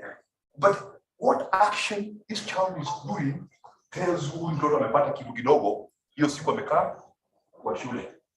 Honestly, and tolerance, most of us are not tolerant. Ukiwa groups, jamaa mmoja anataka kudominate. Sasa mwingine waongee. Sikweli. Ni wako na ile ndio genotype na phenotype. Anataka kuchukua pale. Imagine langu vitoro tolerant kwa damu. Honestly, niongea hapa, sasa kuongea maneno yake because hapo ndio shida, the big for honest. Katasi iko hizi utaona mtu kwa town na mkai mtu na kugonga na kumwaga chini na kuambia wewe mzee angalia mbele. Na leo amekugonga, sasa nimeongea nini? Simoja watu vijana wanakula fish asubuhi. Unapita na wewe na chakula moja. And the fellow has no even to say sorry. Na sasa umepiga mpaka umeanguka. Anakuangalia huko wewe mzee. Angalia mbele wewe mzee. Mmoja niambia kuna roho niangalia mbele. Alikuwa anaangalia nyuma. I will not explain myself. Humility means what? Unilete pale chini. The human inatoka kwa human. And then love.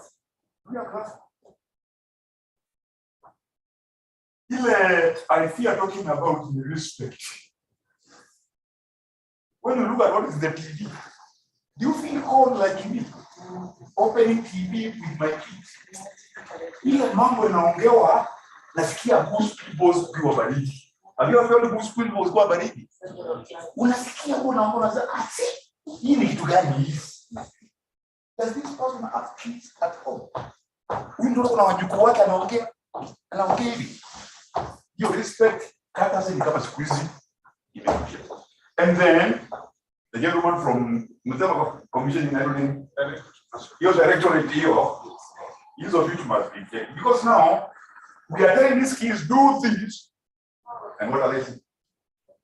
Opposite of what's there. Are you seeing according to KIC, you have taken care of the values.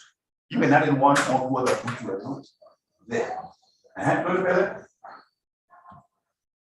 So the core competencies, these values are anchored in core competencies. And that's why this curriculum is called competence-based curriculum. The core competencies which we want these learners to go through as they go towards university and whatever is. Just a few of them are not good, all of them, because the presentation is there. Digital literacy. It doesn't look so complicated like the way we are talking. You see, on digital. Can kids operate the phone? Yeah. They can. They can. Digital literacy. She could have laptop.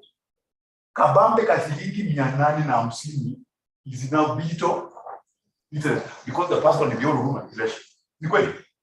Nakumbuka some other time we were talking na our colleagues in NEC about the issue of calculators. Wale kusoma ni confusing. Kika mlikuta calculators. Tumbele kwa kutumia mathematical tables. So na kuna Paul was anaambia Paul was. Hata ukifanya hesabu na wewe university, tulikuwa tunafanya calculator. Calculator is a garbage. What you put inside, but it doesn't help you. It does not even help mathematics. And anyway, tulikubaliana kiopande. Yesterday ndio jana na hiyo on Friday nilikuwa nasikia maneno ya Uganda nini? Uganda wamekubalia telephone. Wamekubalia as part of the teaching. Yes.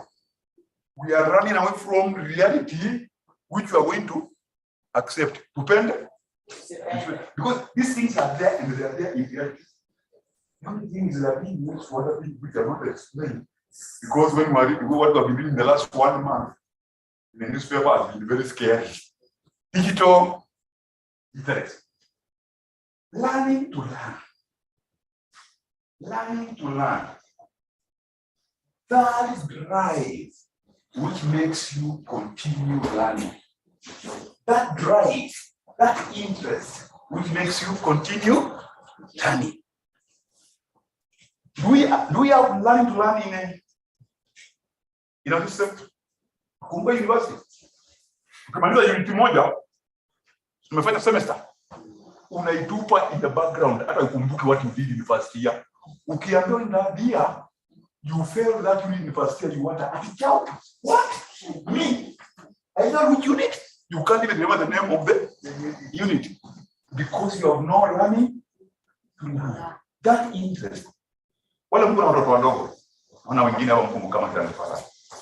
Hebu kuna mfunia mtoto wako kitabu ya kuchora. Try that. That child is going to draw that book and be waking up at 4 to draw the book. You need learning to learn. Na kila asubuhi kama wangu nyumbani alikuwa ananiambia, "Uka, nimepita." Anaenda page nyingine, "Nimepita." So I became a teacher in the house. Learning to learn. This one I'll be killed completely. Hakuna learning to learn completely. Critical thinking and problem solving. Critical thinking.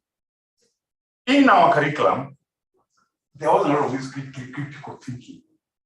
The other time, I was giving this story example of a child who is at a very high level of critical thinking. Very high level. Mwalimu ameandika kwa ubao grade 1. Andika kwa hiyo kitabu yako. 1 + 1, andika tu 1 + 1. 1 + 1 equals to, andika tu equals to. Si wewe unasema equals to what? 2. Mtoto hapa nyuma akainua mkono.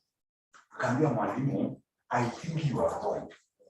1 + 1 is not 2. I was listening. Critical thinker, that's not going to go and drive a plane when she's very young. Huh? And nini? Sini 6.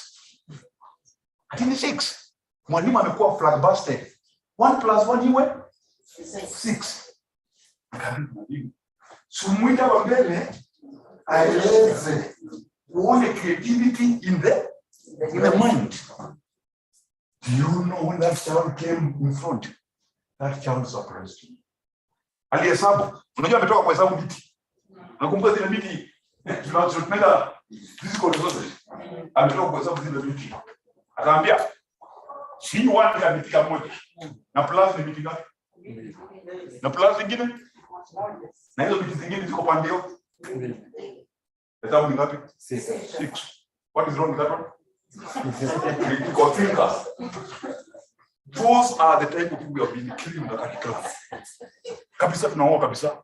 Naambia that is wrong and it is wrong. It can never be. And you are not giving why it is not. When you get it, what you put in the class and this is your class. No, getting it. You must complete okay. You must complete it. This is a child who has a way of solving yes. During the period corrective, has actually given an direction of what it's supposed to be done. What it's supposed to be in future. Very bright fellow. I remember when I was teaching in my school, sometimes ago I was teaching in level. Allow me nafanya maprove about prove that this is it. Mwalimu mmoja kijana mmoja alikuwa kekula anaambia bwana Tumbo, that method umetumia ni mrefu sana. Ati ni mrefu sana mimi ndio mwalimu. Wali wengine short. Na mimi ni mwalimu somesha A level from 1979, alafu ananiambia hiyo method ni mrefu. What do you do with that? A critical thinker. Nikamwambia kitu na wewe kuja hapa mbele ufanye hiyo method yako nasema ni mshort. Jamaa alifuta kaubao pande moja akafanya na this was making sense. So when we finished, I was also copying so that I can improve my skills here. Why do I even knowledge? I'm going go for it. It's a good get huko. Learn to.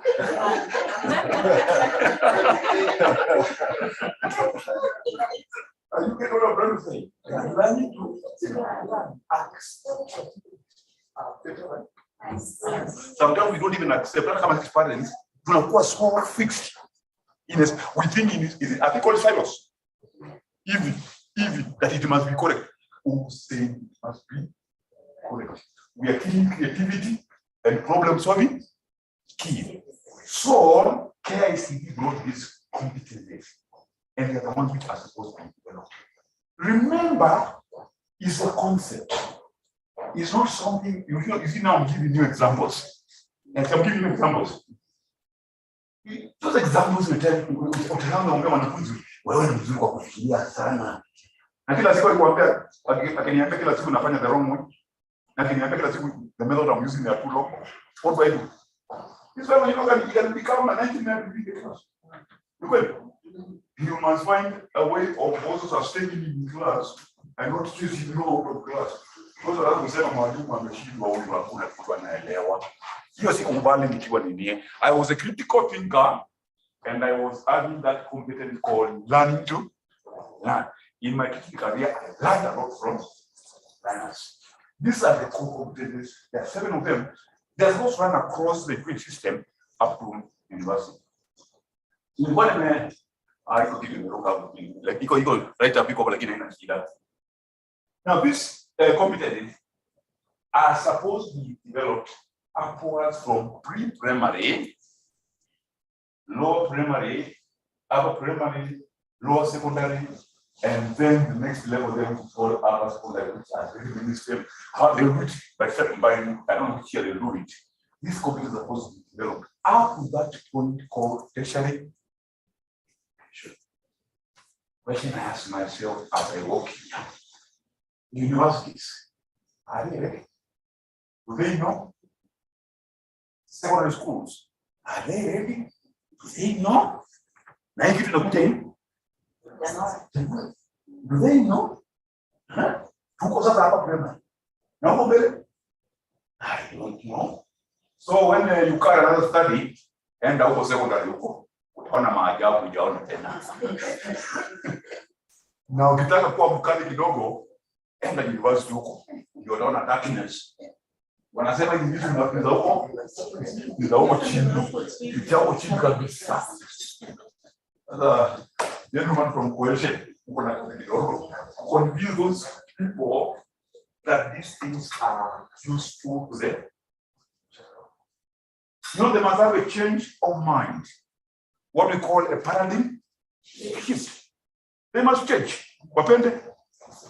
If they don't change, the change is going to change them. Because of your wanafunzi wanajua the rights. What's what he can. So that those values are going to be developed across the line upwards that way. Now, you go to the pertinent issues. There are issues within the curriculum which cannot be apportioned to a particular. We call them pertinent contemporary. Contemporary is when? Now. And these issues must be developed in the child. Their concepts are there. So what has KICD done? KICD has brought those broad areas and the way they can be accommodated in the curriculum. Citizenship.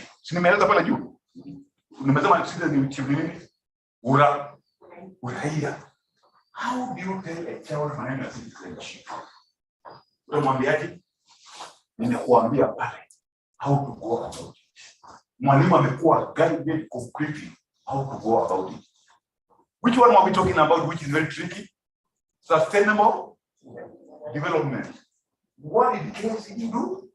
It brought something called education for sustainable development. It brought about this idea of education for sustainable development. And look at what it contains.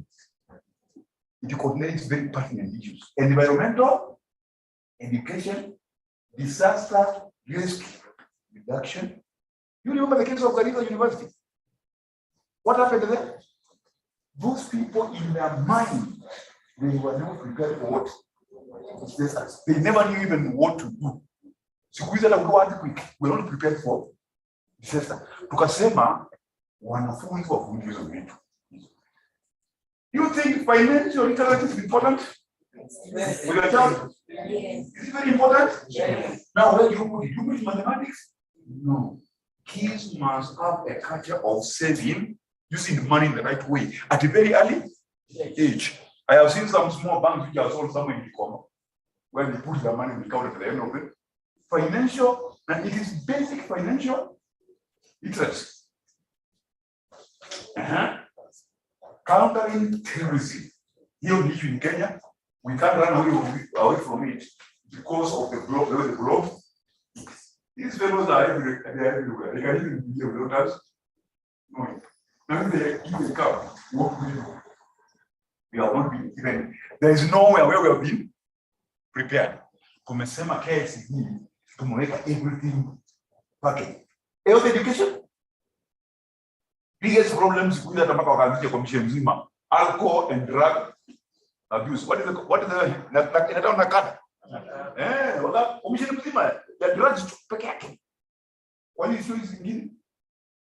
Because drug is the problem. One time I went to Nyandaro. We were going to study there, and I could find young men sleeping on the side of the. And I called one day. Kwa nini wanalala? Anaambiwa amekunywa asubuhi. Asubuhi saa 2 wamekunywa. Huyo mama ananiambia hawa wanaume na siku ngapi? 3 in one day. So amelala sasa. Wataamka saa 6. Warudi tena. Walale tena. Saa 12 walale. So they have how many days in a day? Hapa iko shida kubwa kabisa. That's why we have all commission on drug and substance. Let's use the values. Okay, we're running away. Mpende msipende, mtaongea mpende msipende, inaitwa human sexuality. I know what I'm talking about.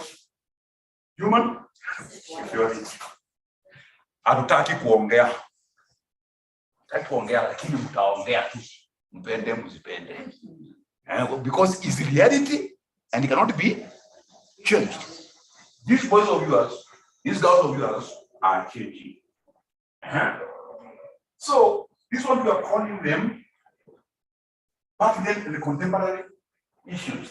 Number 6, community service and self-learning and parental engagement. Our education system kept the parent away from the child. They were just handing over the child. Mwalimu anakuwa father, grandmother, grandfather, the same person who has 40 lessons per week has all those responsibilities. Competence-based curriculum, tumetoka huko. Angalia goal number 1, national goal number 1 huko. Participation. Iko mali kwa participation. Tumeleta wazazi kwa ndani. Tumeleta kwa ndani. Mzazi anakuja kuuliza, mami, kwa nini mpiga ugali tunaikanga ugali maji kwanza na sio unga? Hatukuweka unga kwanza, itafanyika nini? Tutamwambia nini? Tutamwambia nini? Tuniambie. Critical thinking.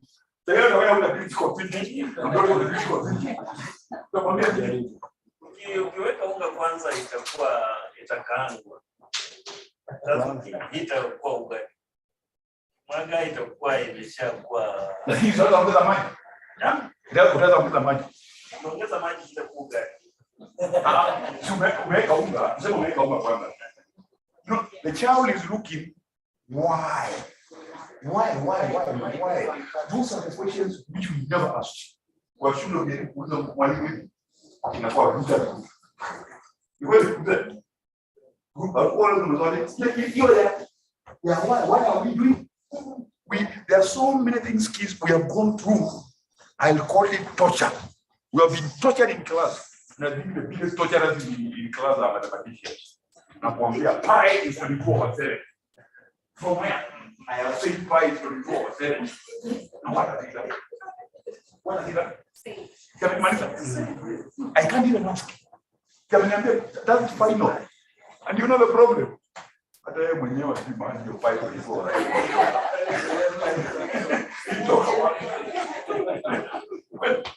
There are so many things which are abstract mathematics we can't be able to explain. Allow the of chemistry, physics, biology. Now that all of them become difficult because there are too many concepts which nobody can explain. Learning to learn. Mwalimu hata in the era of these phones, hawezi kwenda kwa simu aangalie pi imetoka wapi. You come and convince these kids that you know where pi came from. Are you seeing the curriculum has taken care of almost everything? But we are saying it is not housed in a particular subject. And that's what I want to share with you. Your design, the design, curriculum-based design, competence-based curriculum design. In the process of curriculum development, in the process of curriculum reform, in the process of curriculum review, there's a difference between review and reform. Each will find a competence-based ilikuwa reform. Ile tulifanya 202 ilikuwa review. Review unaangalia mashida huko ndani. Unasema kwa nini watoto waelewi pi tulikuwa wasere. Tutoe out fine nini? You are doing what? Review. Sisi tulifanya reform. So, in the proper curriculum development, there are 9 steps. They can be 10, but there are 9 steps. I won't go through all of them. I'll just say, stage number 1 is called need assessment. Kama nyinyi sasa mlifanya a need assessment ya kitu kinaendelea. Sisi tulifanya need assessment in the whole Republic of Kenya. What do parents want? What do students want? What do employers want? And then it was told, hii kitu imekuja, wanatuma your team, go and sit down and give us a report which is convincing. I have never felt stressed with the child. Have you ever seen someone getting all in 1 week? Because my wife was asking me, hii kitu utakuwa hii. Silali, usingizi sienda wapi? So, iko your need assessment. Iko ingine inaitwa policy combination. Hiyo kitu imetengenezwa, lazima iende parliament, ipelekwe cabinet, itengenezewe policy paper, itengenezewe iwe embedded in law. Na hapo ndipo public participation inakuja. Iandikiwe kitu inaitwa Basic Education Framework. Inaambia mwalimu, inaambia nyinyi ndio stakeholders. Utakuwa kitu inaitwa PP1. Na mtu akija PP1 anakuwa miaka 4. Hiyo inakuja kwa policy division. Ndio sio kazi KT. KT ndio maana yake. And then after all that, tunaenda the next level, design the curriculum. Beleni 1984 tulianzia curriculum design. I love the next level to extract the syllabus from the curriculum design. But this particular time, ulisema hapana, hii curriculum design inaongea. Waje ikaongea huko nje. Curriculum design is not silent. It is just making noise by itself. Upende? Usipende. So I brought a copy of the curriculum design, and you see, you're telling me whether we were seeing fun. I think I'm very proud of what we did. We made a document which can be used by the parent, can be used by the teacher, can be used by any stakeholder. Haina a lot of technicalities. Kwa hiyo curriculum design, twende chini. Twende chini majani hiyo. Twende chini. Iko na hizo national goals. Vile nimesema, watu wanasomanga because of interview. Zile ziko pale, zimeandikwa kwa design, kila design iko na ile kila siku. Ziko pale, economic, technological. Technological inarudishwa wapi? Laptop. Tunakumbuka ile ndio ilipigwa ya laptop. 2013, we are becoming digital. Are we seeing digital? The laptop, what happened to the laptops? I don't know what happened. Simu gani? Zilienda wapi za grade 1? Zilikuwa za grade 1? Kwa nini hazikuwekwa mpaka grade 6? Everything is here. This one is even more detailed. Sawa?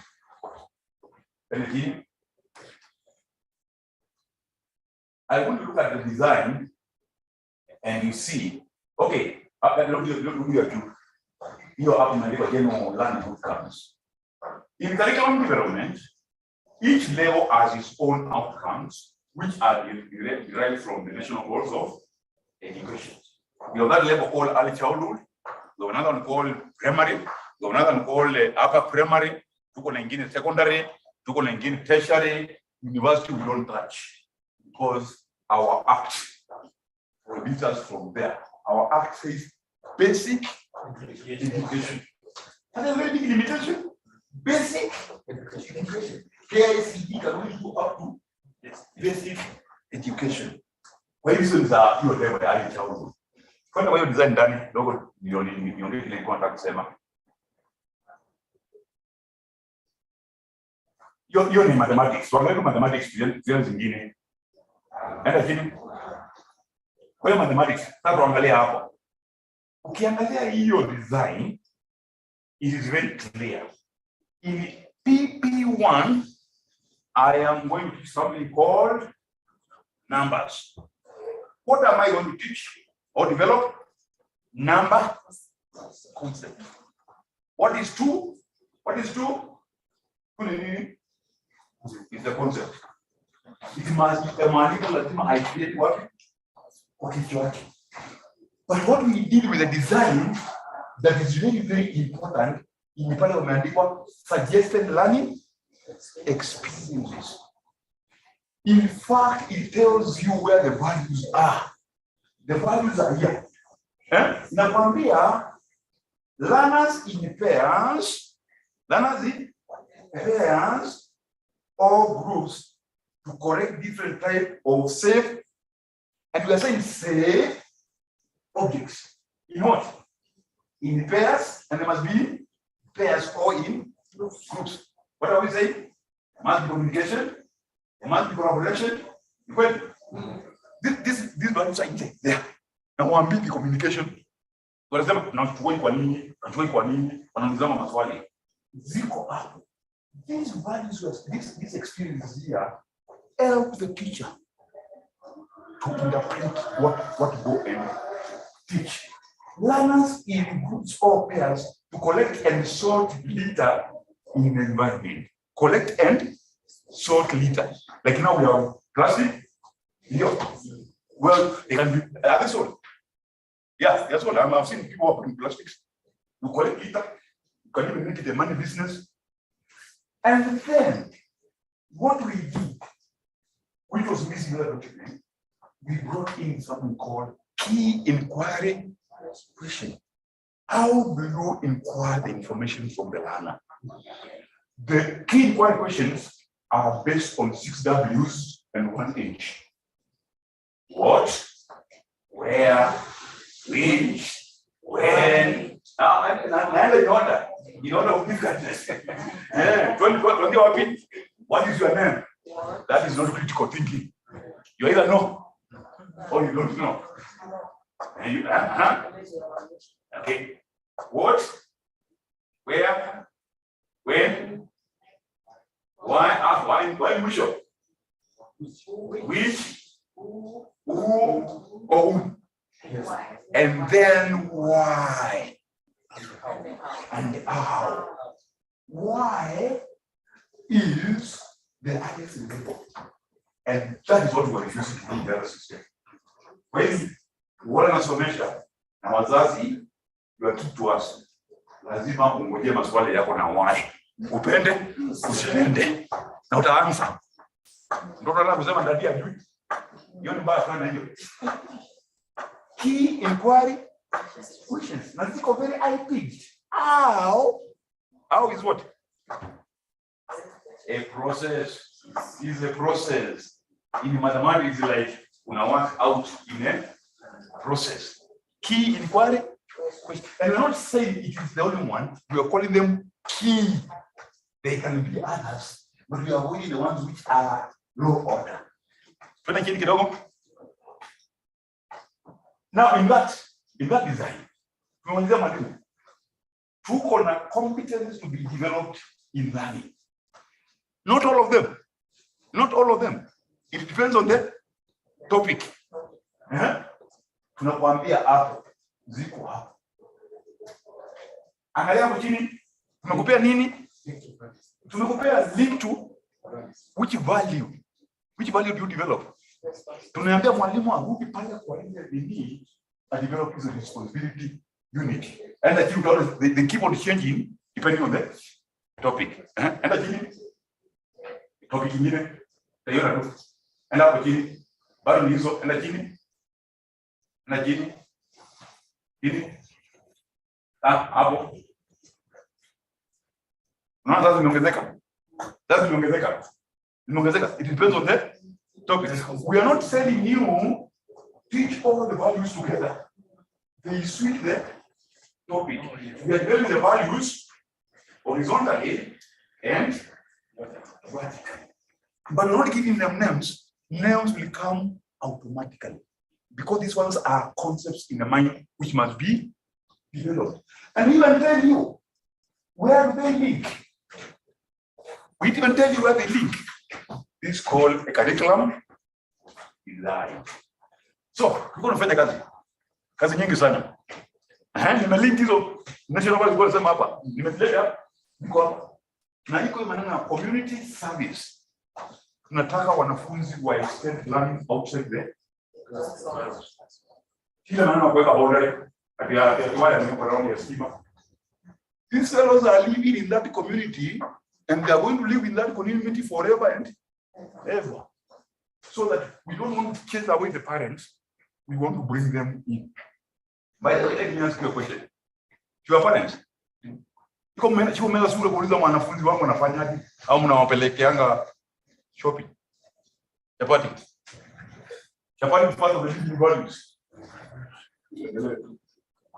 Rarely parents go to ask that. How is never this day?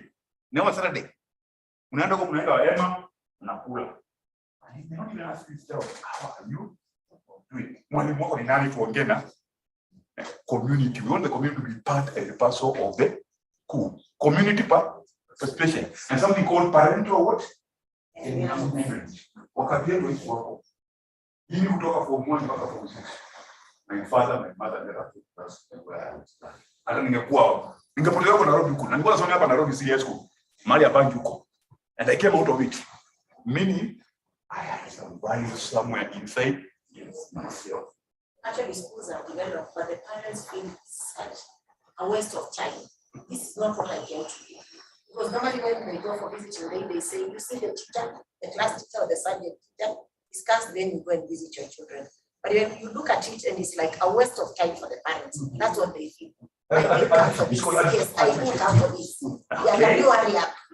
Yeah. Very simple. When slides. No, the design is very clear. Hata wewe mwenyewe mzazi kuipata is very clear. Kwa hiyo ni uko mwisho sasa. I want to end up within 2 minutes, 3 minutes. You understand a few things about I not the time now. Mwisho.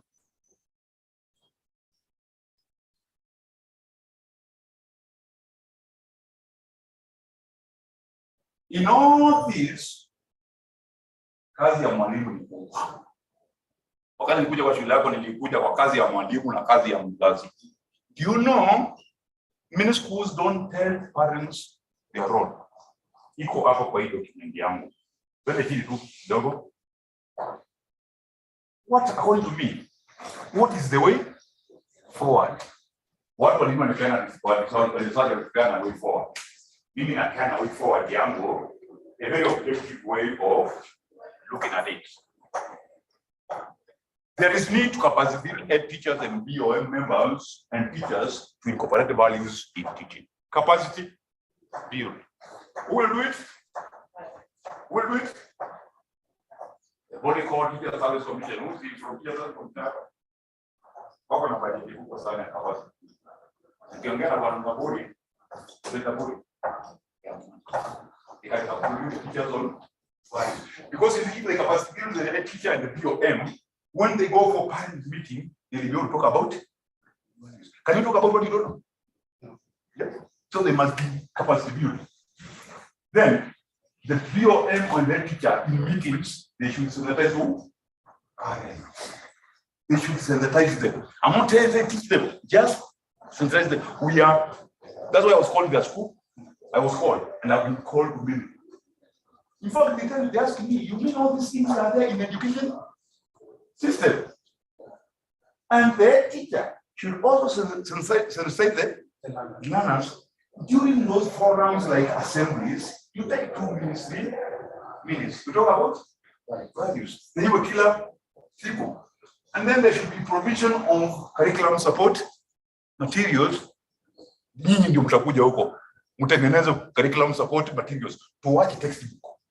Tuache textbook. Textbook hiyo ni kazi ya KFD. Hiyo curriculum support materials zingine ziko na values. Ziwe hapo. That is how we have managed to marry values in CBC. Is it making sense? Yes. Is it making sense? Yes. A lot of details I have cut short because of time element. But I was taught niliambiwa anytime naenda kwa meeting kama hii meeting stakeholders kama hii nataka kidogo kwa hesabu because mimi I did mathematics for more than evening. I just want to show you one you want to teach your grandchildren at home. You know, in multiplication, the most difficult one is multiplication of numbers, and the most difficult one is multiplication of 9. Multiplication of 9. You know the funny thing? Multiplication tables is as long as the figures are 10. Tuangalia ya 9. 9 times 2. You know the answer? 9 times 2? 18. We can go because now when I was teacher trainer, anytime you're doing a demo, you demonstrate what to face the direction of the kids.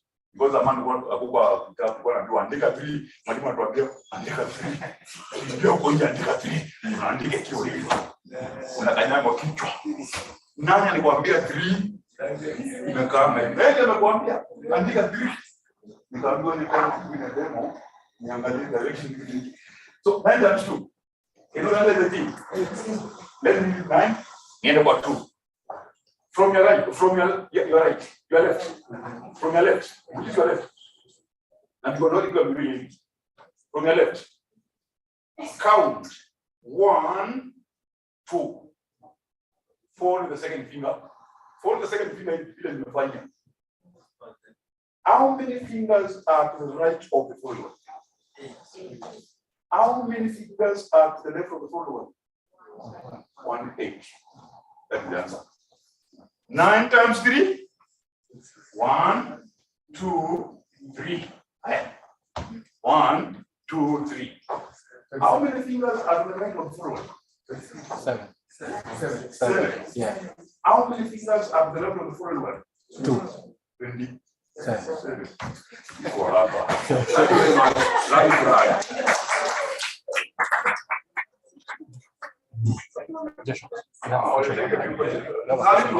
Now, ukitoka hapa mwende muangalie kama ni alama zingine zinafanya kama sababu wanakibu lazima tulani.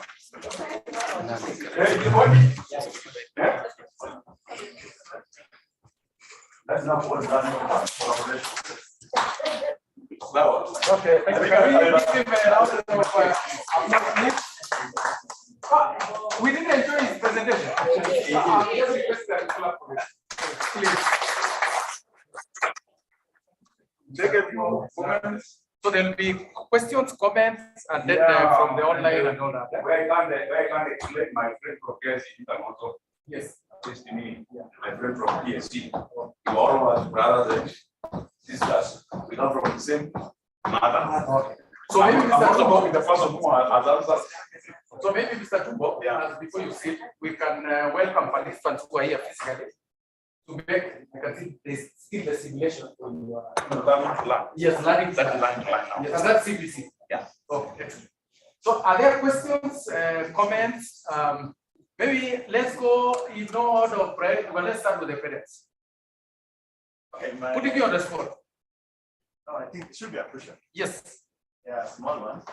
The essence of the CBC was to be a holistic system whereby learners get to learn from end to end.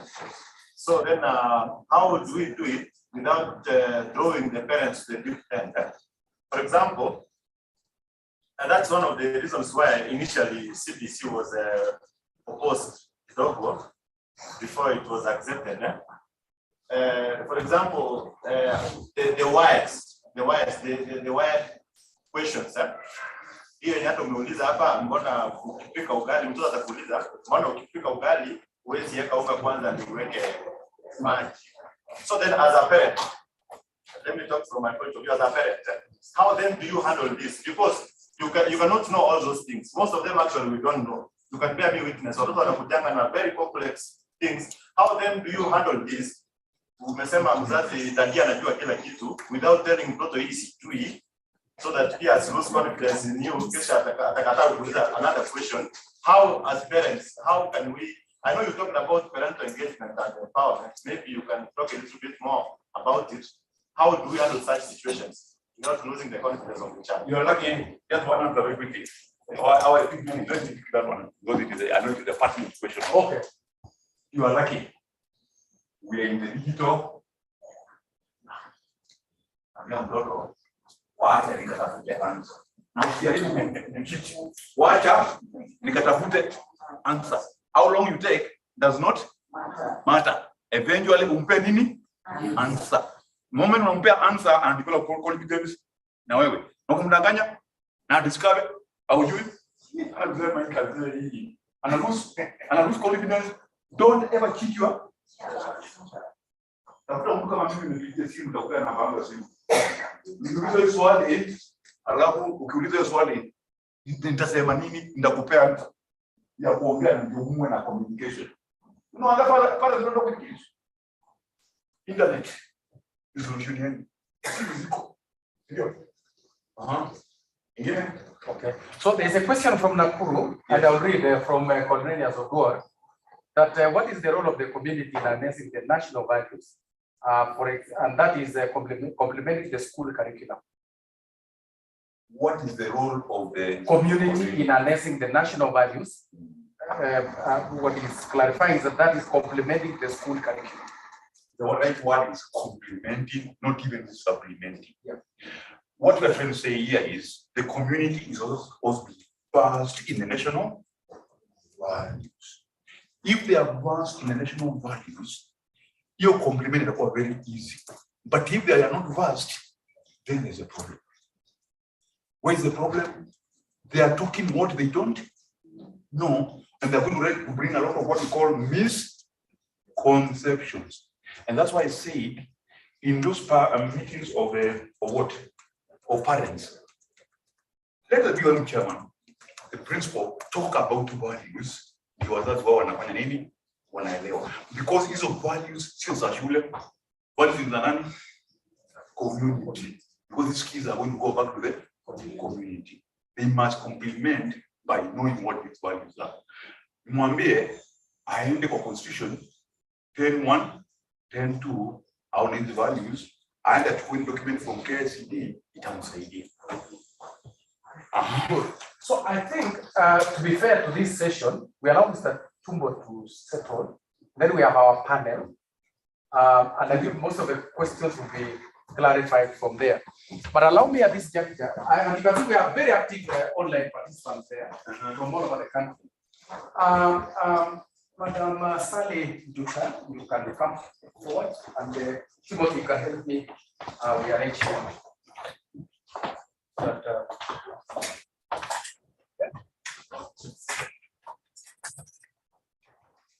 yeah.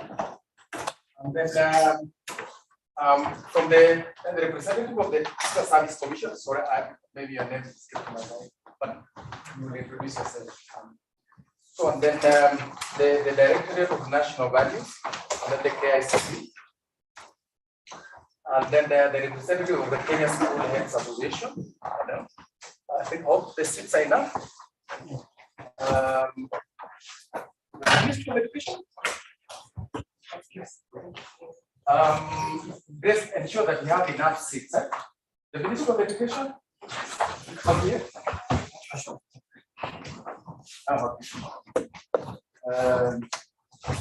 And then the Directorate of National Values, the Representative Director of National Values. And then the Teacher Service Commission. And then so we have the Ministry of Education. The Ministry of Education. Sorry about that, but I think the moderator can come. The Ministry.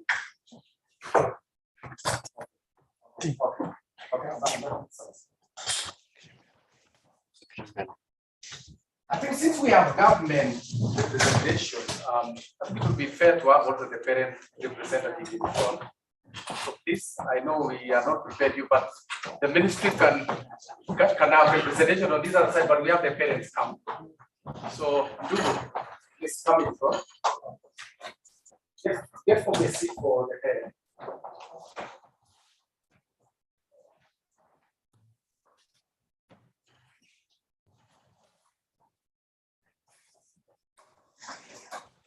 Timothy, the parent requires a seat.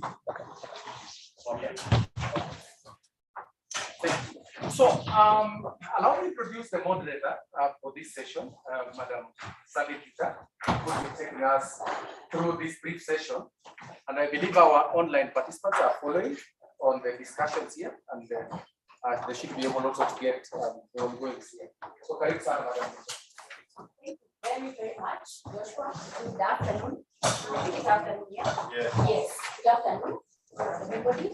And it's nice to see that we're still together. I hope we're still together. Yeah? We're following. First, I really want to thank the presenters. I think it's done an excellent job. Sandrine, for unpacking the findings that you conducted in terms of uptake of national values in primary school. And then we had our consultant, Mr. Emmanuel. Thank you very much for that session and giving us an analysis in terms of how the CBC has attempted to incorporate national values?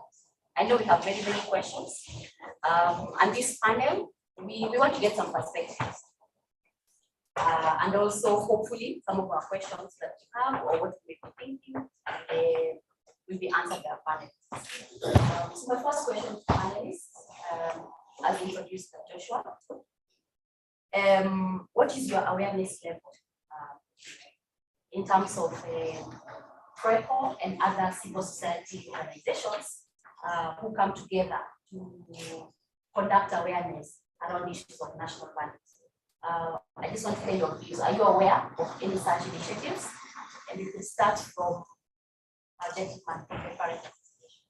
Thank you very much. My response to that is that we know of many organizations that are doing this kind of initiatives and capacity building.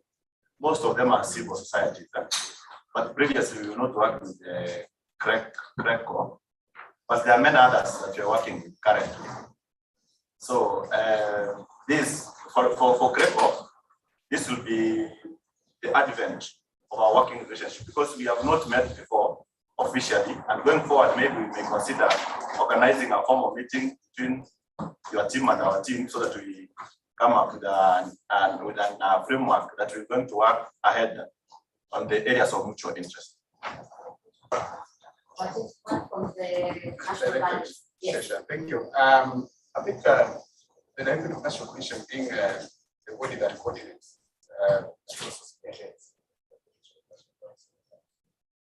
all the stakeholders, we partner them with the policy, that is the section of paper number 8 for national government. So we are pretty well aware of what CRECO does, and even you are, related operations like the one that I was saying, I think that Sandra over great time of this organization, perhaps as you are need to really put it, first plan our relationship the meetings that are already over the space. Very much for them.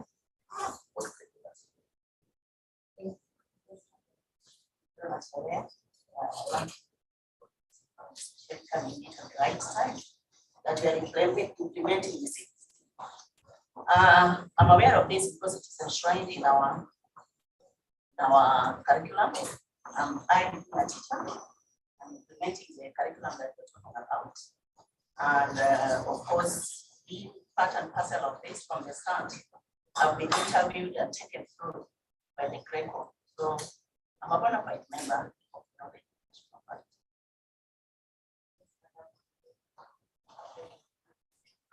All right, thank you very much. Let me say the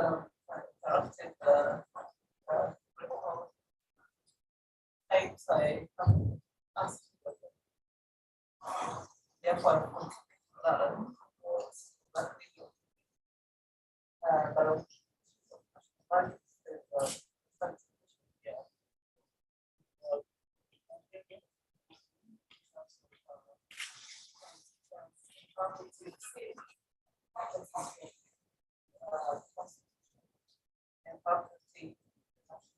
values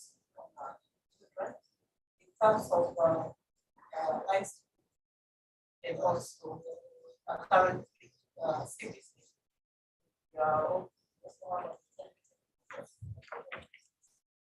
that also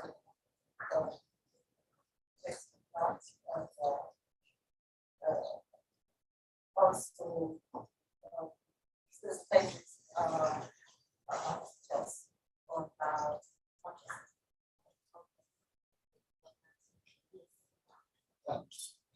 also done to test of perspective.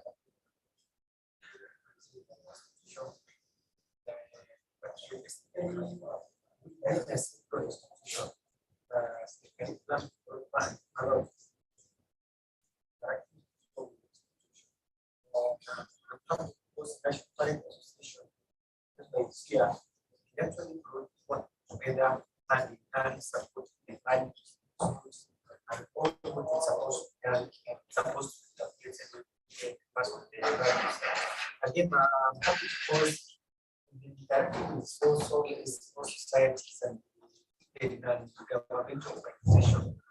Like I remember when we were doing some monitoring on the value-based education, and also in some surveys, we were in a position to have the National Parent Association, the CSS, that is the Destiny Children and Society, and so many people in society. So I'm glad because we are meeting and we are seeing focus on together. Thank you very much. I think to some level it's clear that we are aware that civil society is also playing a critical role in terms of creating that awareness around national branding. I want to ask specific questions, and I will start with the Kenya Institute for Curriculum Development. My first question is, do you feel that the curriculum design that also has been presented to us here has had an interest, has the interest of learners at primary level at heart, and then of importance, especially around shaping their moral values? I feel that that is well captured by the design. Very much. We feel so obligated and critical with this curriculum as it take care and capture the interest of all the learners. They're saying this because when they talk about this, we normally say we have 8 major values that is important. Just like I learned from the institution did, that most of them are basically captured there. We are saying that because these values is actually what make our learners, the learners, especially the modern learners that we are talking about, need to be surrounded by those basic values. And these values are what we normally say it's actually like an aspect that makes a child or a person to be actually a role model and all-round person, that if there is a challenge in society, he or she is in a position to cope up with the society. And again, this is a word that we say we treat like the person to do what is supposed to be trusted.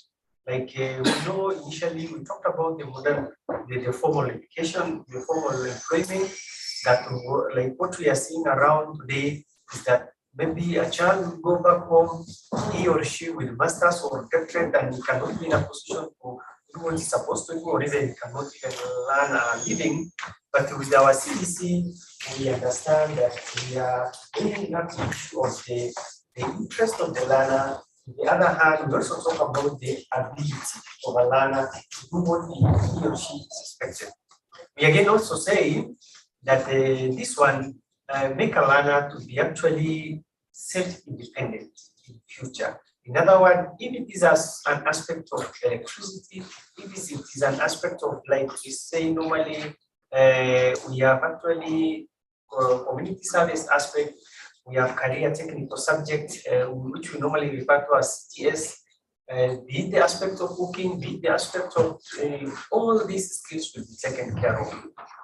All right. Are there aspects, just following up on that, are there aspects of the curriculum that you feel maybe need to be reviewed so that they can include the full spirit, the national value, or you think they're okay? Actually, they are okay because already we are in a circle that which has not been completed, and we intend to understand there is a policy that the moment the circle is complete is when the issue of the review and all gaps will be covered. Yeah, but currently all is taken care of. Okay, let me go back to Lisa from the Parents Association. What do you feel are the levels of awareness among parents? Just following up on the question you asked, what are the gaps? Because you hear from time to time there was a bit of uproar from parents. I'm a parent, I can experience that.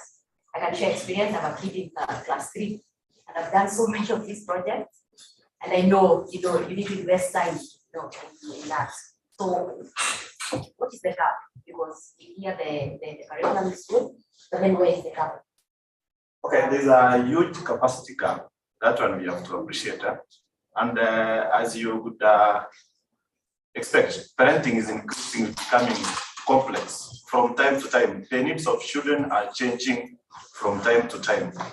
The capacity gap is very huge, but we are trying to come up with ways of alleviating those gaps through capacity. For example, there is a curriculum that's coming up that's called the National Parenting Program.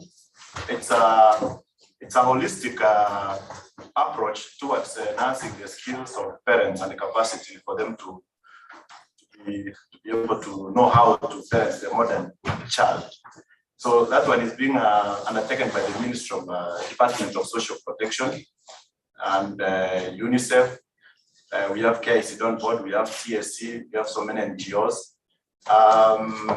And part of the curriculum, we have sessions that are focused to family relationships. We have sessions that have that explain the role of a parent or a caregiver in the life of a child.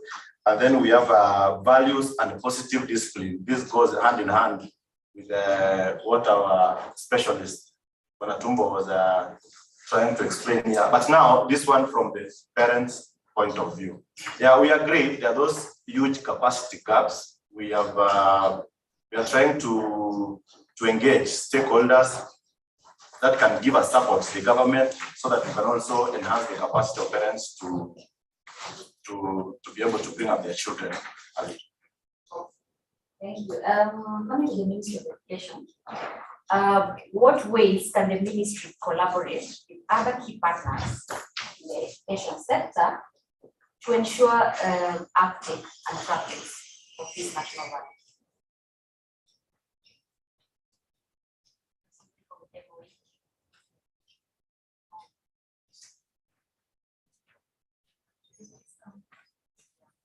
So in your view, what ways can the ministry collaborate with other key partners in the education sector to ensure the uptake and practice of these national values? Okay, thank you. I wish to first appreciate what Ethos is doing, such other interventions that have to do with national values. And the Ministry of Education is committed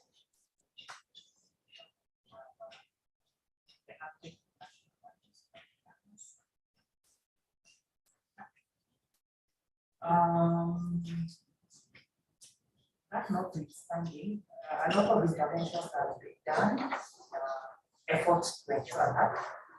For example, through the cooperation of the value-based system in this competence-based curriculum. We also have various reforms that have been undertaken in the societies to ensure that we have national values incorporated in almost all the learning areas. The Ministry of Education collaborates with several stakeholders in this area. And this is through capacity building and sensitization of the stakeholders of national values. And more particularly, at this moment in time, as we go towards the elections, we would want or wish to collaborate further with the stakeholders in trying to ensure that we have this election.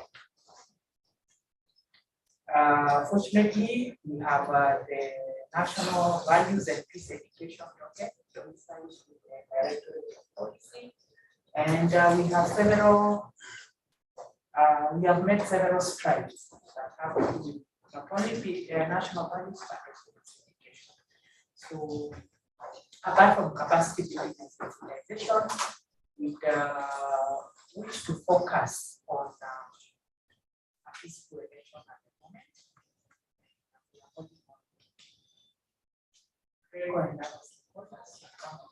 So that we sensitize not only the education stakeholders only, but everyone at large, and to realize that education is forms the basis of national cohesion.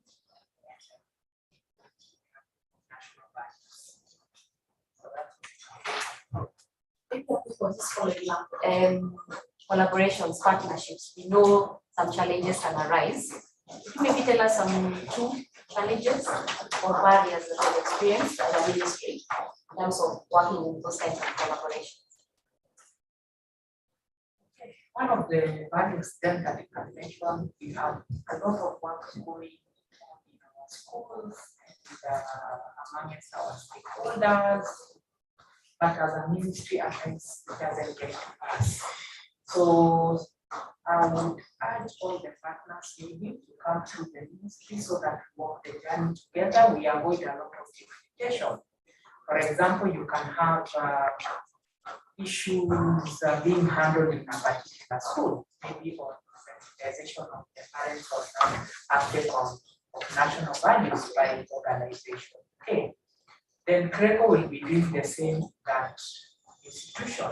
So to avoid duplication, I will wish that all the partners working in this area have an entry point at the ministry so that we walk the journey together.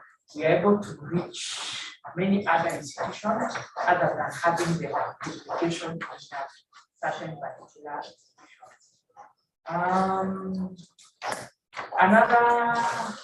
Another challenge is matters we have the technical capacity. So we need again to capacity build many more officers so that we are able to reach out to many stakeholders.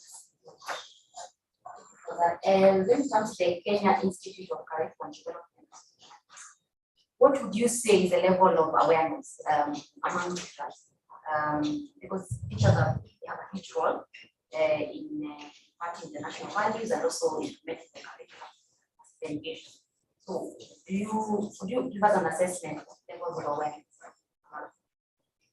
Basically, we can say our teachers, to some percentage, they are aware of the values. And I know, agreeing with what our partners are doing, we are doing actually CBC training, like almost on a time basis. Every school holidays, the CBC trainings are conducted all over in the family. That is Ministry of Education will be all involved. The TSC actually are the one who are in that role, but it's doing all the agencies around the Ministry of Education. And all those training, we target all our teachers. They are all those values are normally calculated as one of these. So I'm sure as of now, the level of the training has actually captured 80% of just that. And in do you like just have to examine? I mean, you examine them through the training or yes, they are understand how they apply. Actually, we are not examining them, but I know only because the training aspect is normally the training aspect is normally the same is she can more. How are you able to assess whether teachers have plans and how they plan this? Okay. As teachers have our core values and customer focus, professionalism,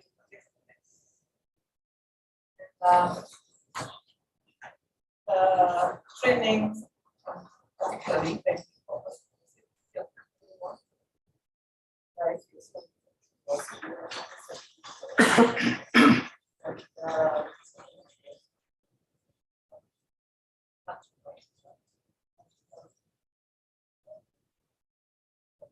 teachers.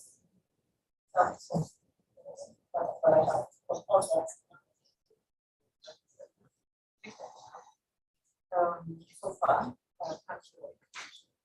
and that's training part of it, of course, also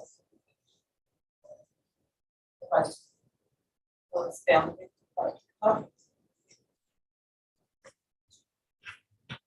So when you see a change in terms of the way our children, especially the ones in the cities, their behavior in the schools and also around their homes, the way they behave. Like, I think you had it here, my friend, going to tell you that this child, the other child is unwell, it shows that that child has done something, and therefore that has been inculcated. So when we are seeing that drastic change, slowly by slowly, then we know, because it's not examinable. Just like life skills, it was not going to be examinable, because the minute you get into the examination, then the whole scenario changes. So, in the big place, one of the as a way coming up, you can be able to have its values at the same time. We are involved in interpretation development. That is meant also how to those values, because not really it's on point was what our teachers want to call it. And so trying to polish them up and that's it. And some of issues now we're also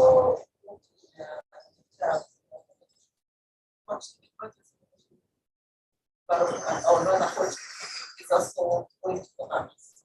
So all of these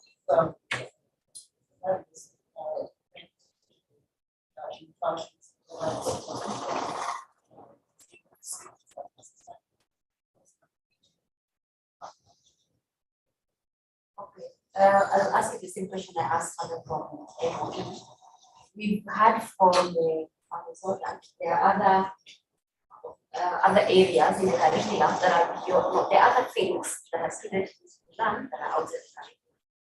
For instance, things we find financial literacy, basic life skills. Yes. In your view, how do you see the role of partnerships? Have you attempted to do collaborations to see how to address some of these issues as we also address the issue of national values? Yes, we generally collaborate with partners.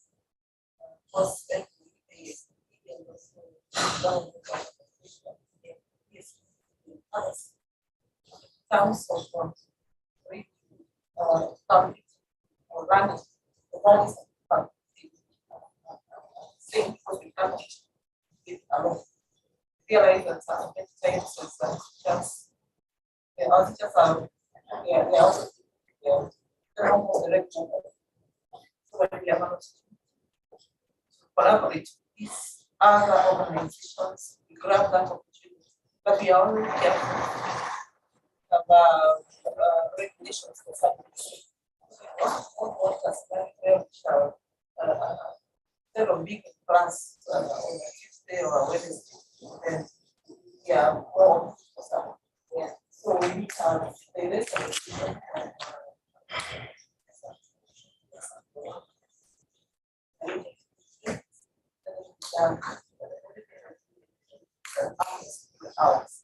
therefore, anyone that's in the particular response, then we have and we must want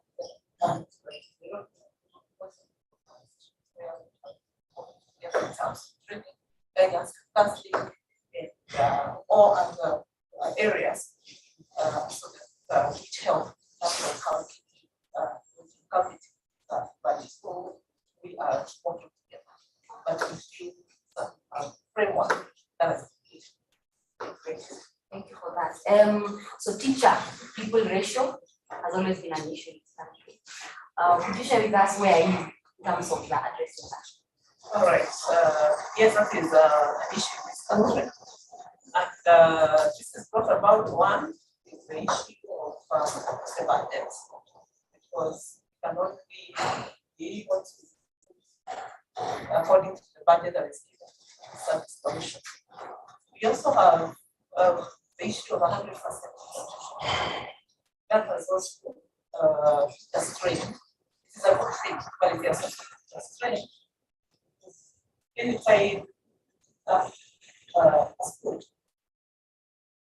let's say a secondary school, then you are asking for rent at a home.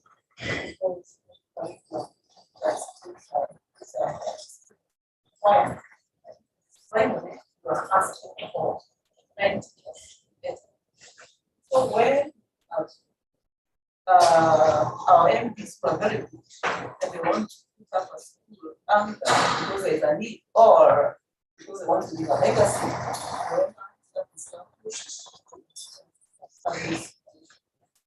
and so what we have been doing is one of the solutions to come up with is the issue of coming up with recruiting interns, teacher interns who have paid some fees, rather some stipend. Thank you for the word. Some stipend. Yeah, the system. Granted some that's helped some shortage. We also moved and replaced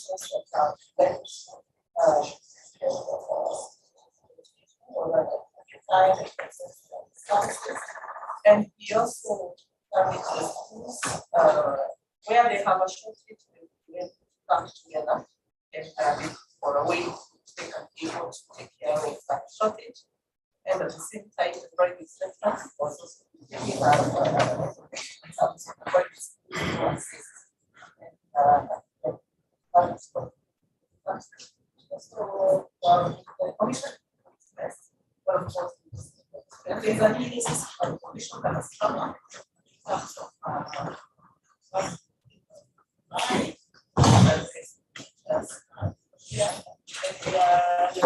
asking all stakeholders and other people are interested in education and support this issue. Because when we share this, just like how the media, we have to pay that's one thing.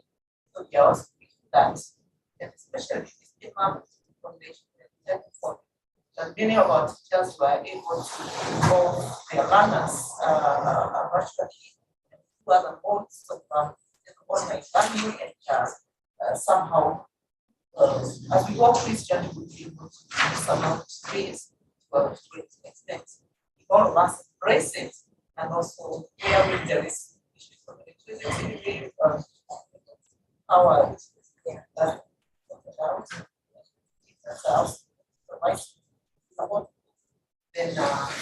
be able to promote this.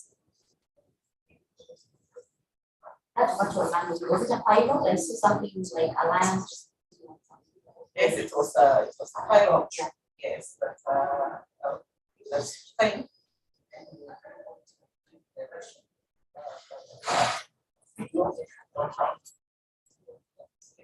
All right, thanks for those perspectives. Let me go to the Directorate of National Values and Conditions. Sandrine shared with us that it was very sobering that we have low levels of awareness about national values. And for me, when they hear national values in primary school, I relate it to the way I see children. You know, they sing the national anthem and they know the three stanzas, both in English and Swahili. And I see now they know even the anthem to the start. But then in your view, go beyond that, what has your role been in ensuring the uptake and practice of values in primary school? Maybe as you address that, tell us some of the questions.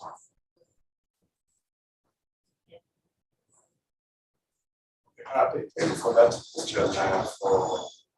Regarding the low levels and what the national should bring, address that. I want to say that that finding because the research that we did, Mr. Survey,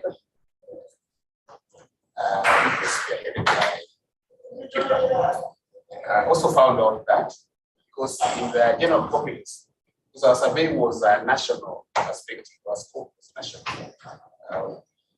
went to both primary, of course, some so the levels of satisfaction is at 40%. So you can as well extrapolate that and look at the total population, which is represented by that sample that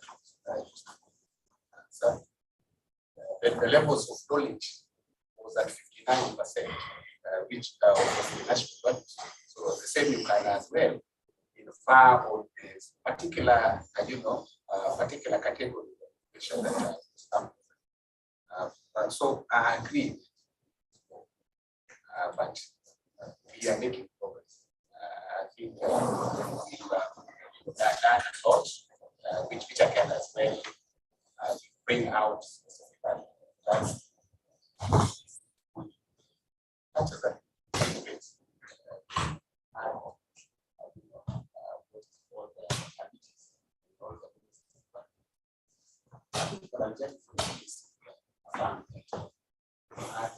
a lot of interactions with them. Because we believe that from in the government approach of implementing the project, especially cascading,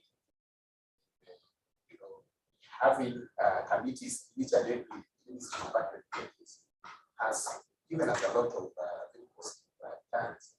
Apart from that, we've also trained the focal point persons.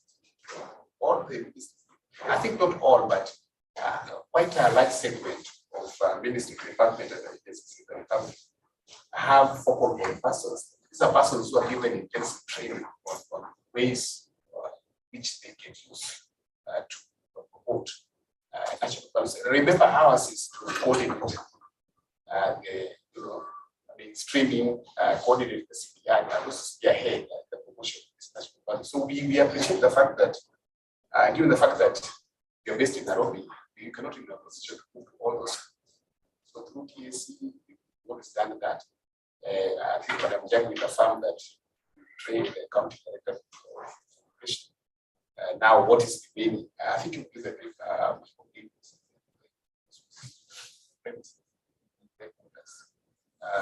so what is pending now, what we have in plan is to have requests from teacher. And the gateway to the request of the teacher, the approach that we're going to implement is to use the the managers in school. Talk about education managers, talk about principals, talk about the HODs, talk about the heads of subjects in schools, so that this message, because if the appreciation levels, the awareness levels is at 9%, but then satisfaction levels at 40% at that time, then it means that we need to deepen the levels which this message permeate for the education stakeholders, which includes the learners. And the learners at the end, product here. So far, so good. That's what we've done, and we are thinking of, deepening this collaboration. Yes, through when you look at the policies that have such governance or national levels, governance, which was passed by Parliament in the year 2013 and also approved by the Cabinet in the year 2015, we are proposing, and I think we've so far so good done quite a lot to actualize this, that there should be a funding mechanism so that we don't just say that TSC should ensure that teachers take it training, because it's very expensive. We talked to a number of development partners, and this is done by our minister, because we are in the midst of the Department of Development National Commission is proposing that you sort of initiate, a vertical linkage, perhaps developing partners like UNICEF, UNESCO, so as to fund the education component that deals with the issues of promoting national values, which is a hindrance to, sort of actualizing or sort of embracing national values and those formative stages. Because at the primary level, that this is where the formative aspects of the learners is nurtured. If you leave it to the point where they get to secondary, it becomes hard. You recall this saying in English, that you cannot teach an old dog new tricks. So you get a learner who goes to secondary school. It becomes hard to really nurture these values. The same as when you go to tertiary institutions. So what we mean is look through the ministry where we are domiciled, they get more funding.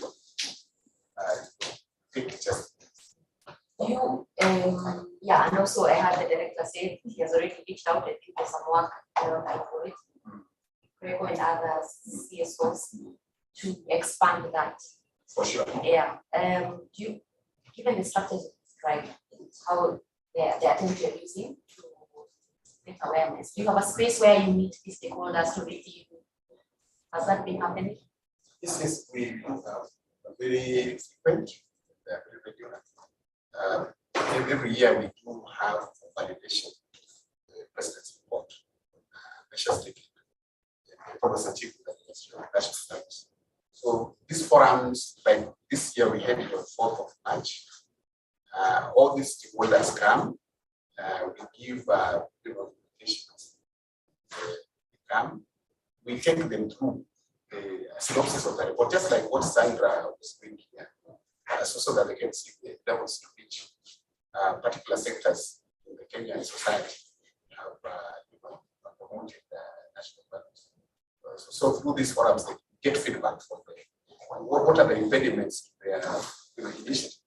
And out of that, because we are policy oriented, we take all that, and because our ministry is coordinating all the department of government, we make recommendations, and it actually finds its way to what we call the performance contract, which all the MBAs are party to, except the constitutional commissions and independent offices. Okay. Yeah, something was raised earlier. I think in the first presentation. Would you appreciate in terms of about the reports that you usually have produced in terms of accessibility and how you disseminate? I think there was an issue that came that there's a gap in terms of that information which you have in public. How do you see us solving that issue so that that information and the report is communicated and reaches many people? And how do you see the role of partnerships? I think let me just chief from the outset about the latter piece of information that we just talked about. How do we see partnership? The government appreciates a lot of capital that can be harnessed from partnerships, because the government does have a lot of competing interests. Everyone looks at the government as a solution. The government has really been, going out, even to you as the CEO saying. We also have your sister organization, which recently just I was telling Sandra over they've helped us present brochures of all the 17 national governments, thousands of them, given the capacity that they have, hundreds of thousands, which so far so good sending it. Partners, or a lot of our stakeholders out there. So we see a lot of significance in having partnerships. Yes. You have a space where you publish the report, because also we have a role as to access it. it's in our website. Apart from that, after the president reads the report, when it gazetted, because by it's now gazetted. You know, Article 132 that was mentioned, says that the president must gazette that report. So when it's gazetted in terms of public, material, that's what I was saying. You can access it from the government press. If you don't have a government press, it doesn't report the information. You can get it in all the county commissioners office because there is a media. So you can as well get it as low as a pay for technician. Yes. This material is there. And apart from that, our engagements with the faith-based organizations, women leaders, yes, our engagements with the youth, yes, and even during the community programs that we have, because we have 4 programs. Through this, we disseminate the information. We give copies of the report in soft, that constitutes the government as of now. But initially, we used to give physical reports. So those are the avenues through which we reach out to the public so that we can access what is printed. Yes. Maybe before you over your role, all these things that whatever we are saying, it is one person who does all this. Like all those reports and all those things. If we don't hear from my colleague here who does all that, I think we would be losing it, and we have a here. She's the one who does all that. Whatever information is talking about. Yeah. Yeah, she's the one who does all that. Yes. So maybe just a small point, because access to information is critical, and citizens will always say serikali point back, but then how do you also task us to know our roles and when? Just a quick one. No.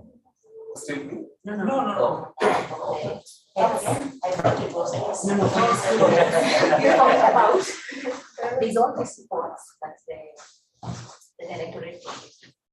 And then we also talked about there's a space where people, the different sectors in the industries and other stakeholders meet and produce information in terms of what they are doing. So what is your role? Especially in terms of my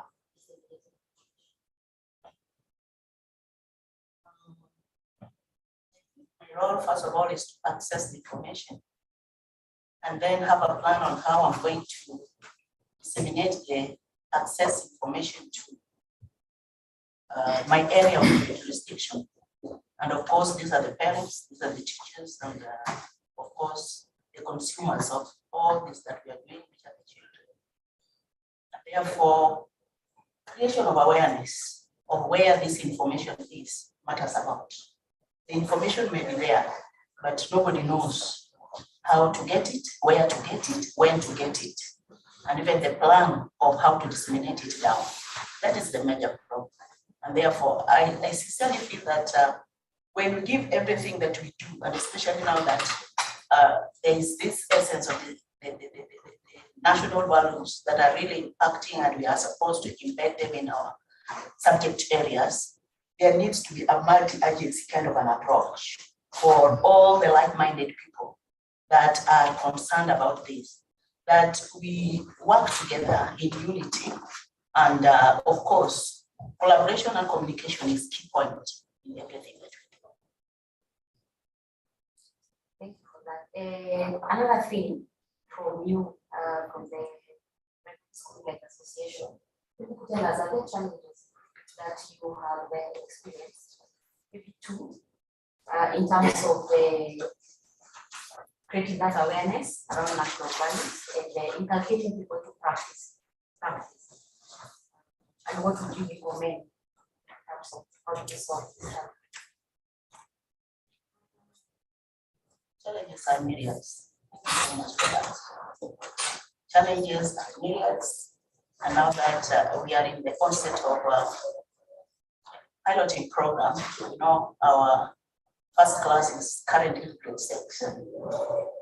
And we are experiencing so much problems, and some we call them teaching problems that we can solve at our level, but some will be not solved at our level because the CBC incorporates the parents, and therefore supervising what a parent does at home becomes a great problem.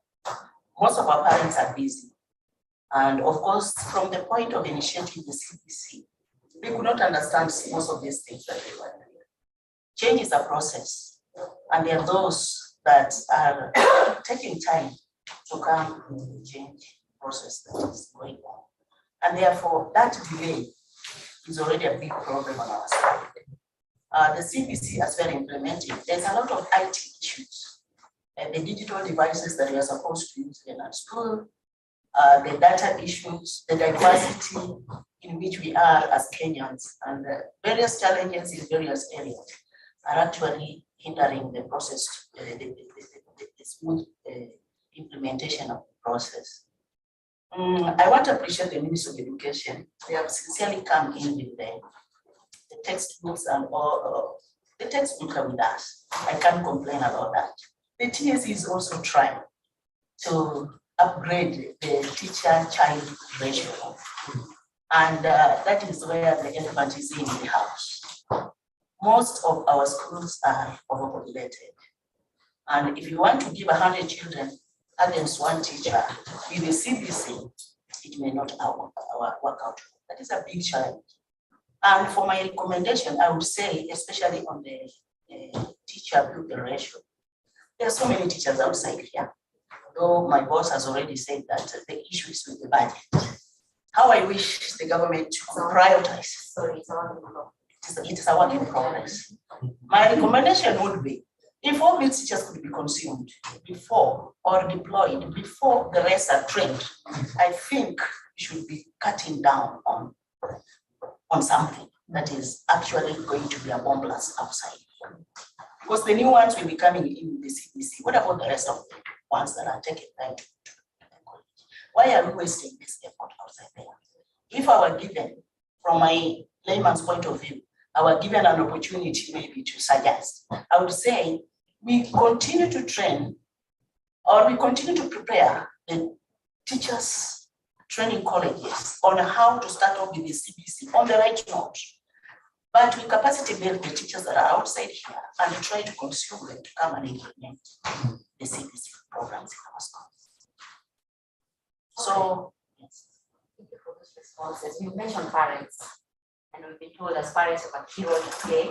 There's the association here. Do you have a space where you interface? Do you meet at some point? Because you mentioned something critical, that you cannot supervise parents and what they're doing at home. Is there a space where you meet and exchange? Yeah, we have the board of management with us that we are working with. And when it comes to issues to do with parents, this is where we pass our information to them so that they can relate it to the national level of management as well as the parents. So yeah, thank you very, very much for these perspectives. I think because of time, we can talk and there are many issues to dissect. But I think the key takeaway I'm hearing is that we all have a role to play in this puzzle. Everyone is holding a piece of this puzzle. And partnerships are important. And as we look for partnerships, let's communicate so that somebody knows what is where and then they know what action to play. So I really want to thank all of you. Let's keep, collaborating and pushing this moving forward. Thank you so much for your time. Thank you very much. A great clap for the don't leave yet because we'll conclude from there. And I think the remaining part, but allow me just read these comments from the online participants. I think we will only be fair to them. But this may not necessarily be a response, probably something we can take forward to the next conversation because of time. So there's a participant from Nakuru, Mr. Odwar. Children learn more from what they see in practice. How do we safeguard the values between what is provided in the curriculum and what the children practice from the society? Then two, this is from Baringo, from Rongalia Okwara, that if the children are learning on what they see what of blind children? How can they learn from the society?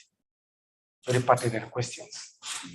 So I think those are things we can take away to the next, because I think this is not the end. So in form of a way forward, before I invite our treasurer to give a vote of thanks, and then we do a ceremonial group photo, Timothy, if that is allowed, and you promise that you share with everyone, including the online participants. Yeah, that what I gather from our partners here is that there is need for a formalized partnership of a working formula, and I could hear from the parents, from the school heads, even the unions who are not here with us, and then the KICD Teacher Service Commission, and then the directorate, because I think the directorate has also reached out to us. And that's why we also meet them. Then the Ministry of All, I can feel that, and I think the director in charge of partnerships, Richard Chukaway, told me that there's need for, because I think the minister has put on record to say there's no active civil society that is engaging on education matters from the demand side. I think the ministries, and I think I made also the director of basic education, and there's the registration of the same. And I think CRECO is ready to take up that even now as we strategize for our new strategic plan. And then, and of course, that will culminate to formalized partnership, so that when I walk into the directorate, I'm not a stranger. Or when I'm in the Ministry of National Interior and National Coordination. It's not about these, security issues. It's about values. And then I can see, and I think this is from the consultant and also participants from the room and even online participants, there's need for dissemination of the findings of and recommendations of the baseline report. I think there's need to move beyond such rooms and even to the count level using the structure of the partners. Because if we wanted this thing to reach Turkana, it's possible. I mean, the school heads here, that principal, the primary head teacher in Lokitang, we'll get this information, isn't it? So you can use these structures that we have, because I think it's also very rich. And then I think, Sally, since you're the head of the National Organization on Disabled Persons of Kenya, that question from Baringo should really be something that we need to take out of away in form of an assignment from this discussion. That child that we are saying, they learn through seeing. What about the child who is visually what impaired? So how do we, in fact, the politically correct language is visually impaired, not the blind. So I think that's also some of the things. So at this juncture, because I don't want to strain us by staying longer and longer and longer here, of course, despite the challenges in the morning, is to allow our board treasurer to give a vote of thanks while we are seated like this. And then Timothy, we will just use this space where our panelists are to do the group photo without making movement, and then we invite all of us for lunch. So karibu sana, Madam Treasurer.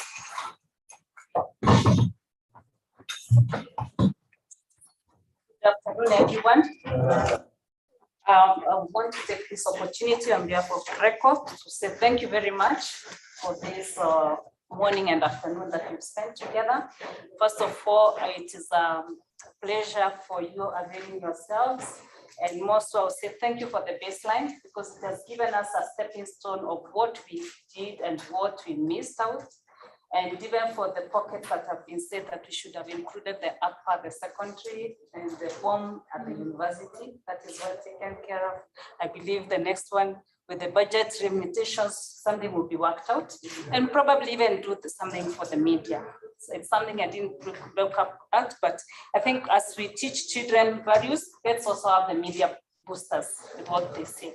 I want to recognize all the different participants who have made that created some time to be here. The Ministry of Education, we've had KICD, we've had Teachers Commission, we've had the Directories of National Values, also represented was Kenya Primary Schools and Association, Also, we had the Parent Representative Association, various participants from the CRECO fraternity, that is the board of directors, from different CSOs, and the staff that were working together with Sandrine. We also thank you very much, Mr. Tumbo, for your 8 hours or 844 when you are developing it. CPC, thank you for the insights of the 2 curriculum that you have developed that time. We also would like to thank you, the Uraia Trust, that supported us in this venture, and also for the team of the management for this hotel that have been serving us with the different snacking and even the facility and help here and there. We appreciate what they have done for us, and all the members who have been with us on online, both YouTube and Zoom. We appreciate each one of you and thank you very much. I believe we are here to build a better Kenya, a Kenya that will be really respected. We love this country. I can tell you, it's a beautiful country. And I believe if we can have these values taken up and the next generation live with it, then it will be a great thing. And we'll remember this one day, we'll remember this meeting and we'll say, we did it, we had it, we carried it forward. Thank you so much for even partnership. We will be coming as CRECO to knock your doors because we need to work as a team. And it's a great thing to have known each one of you. I'm sure we shall meet in another level. Thank you, be blessed. Good afternoon. Back to the. Thank you so much. Administrative announcements, Grace. Yeah, so after you take the picture, you can come and put your lunch card. Lunch is going to be served on the ground floor. Okay.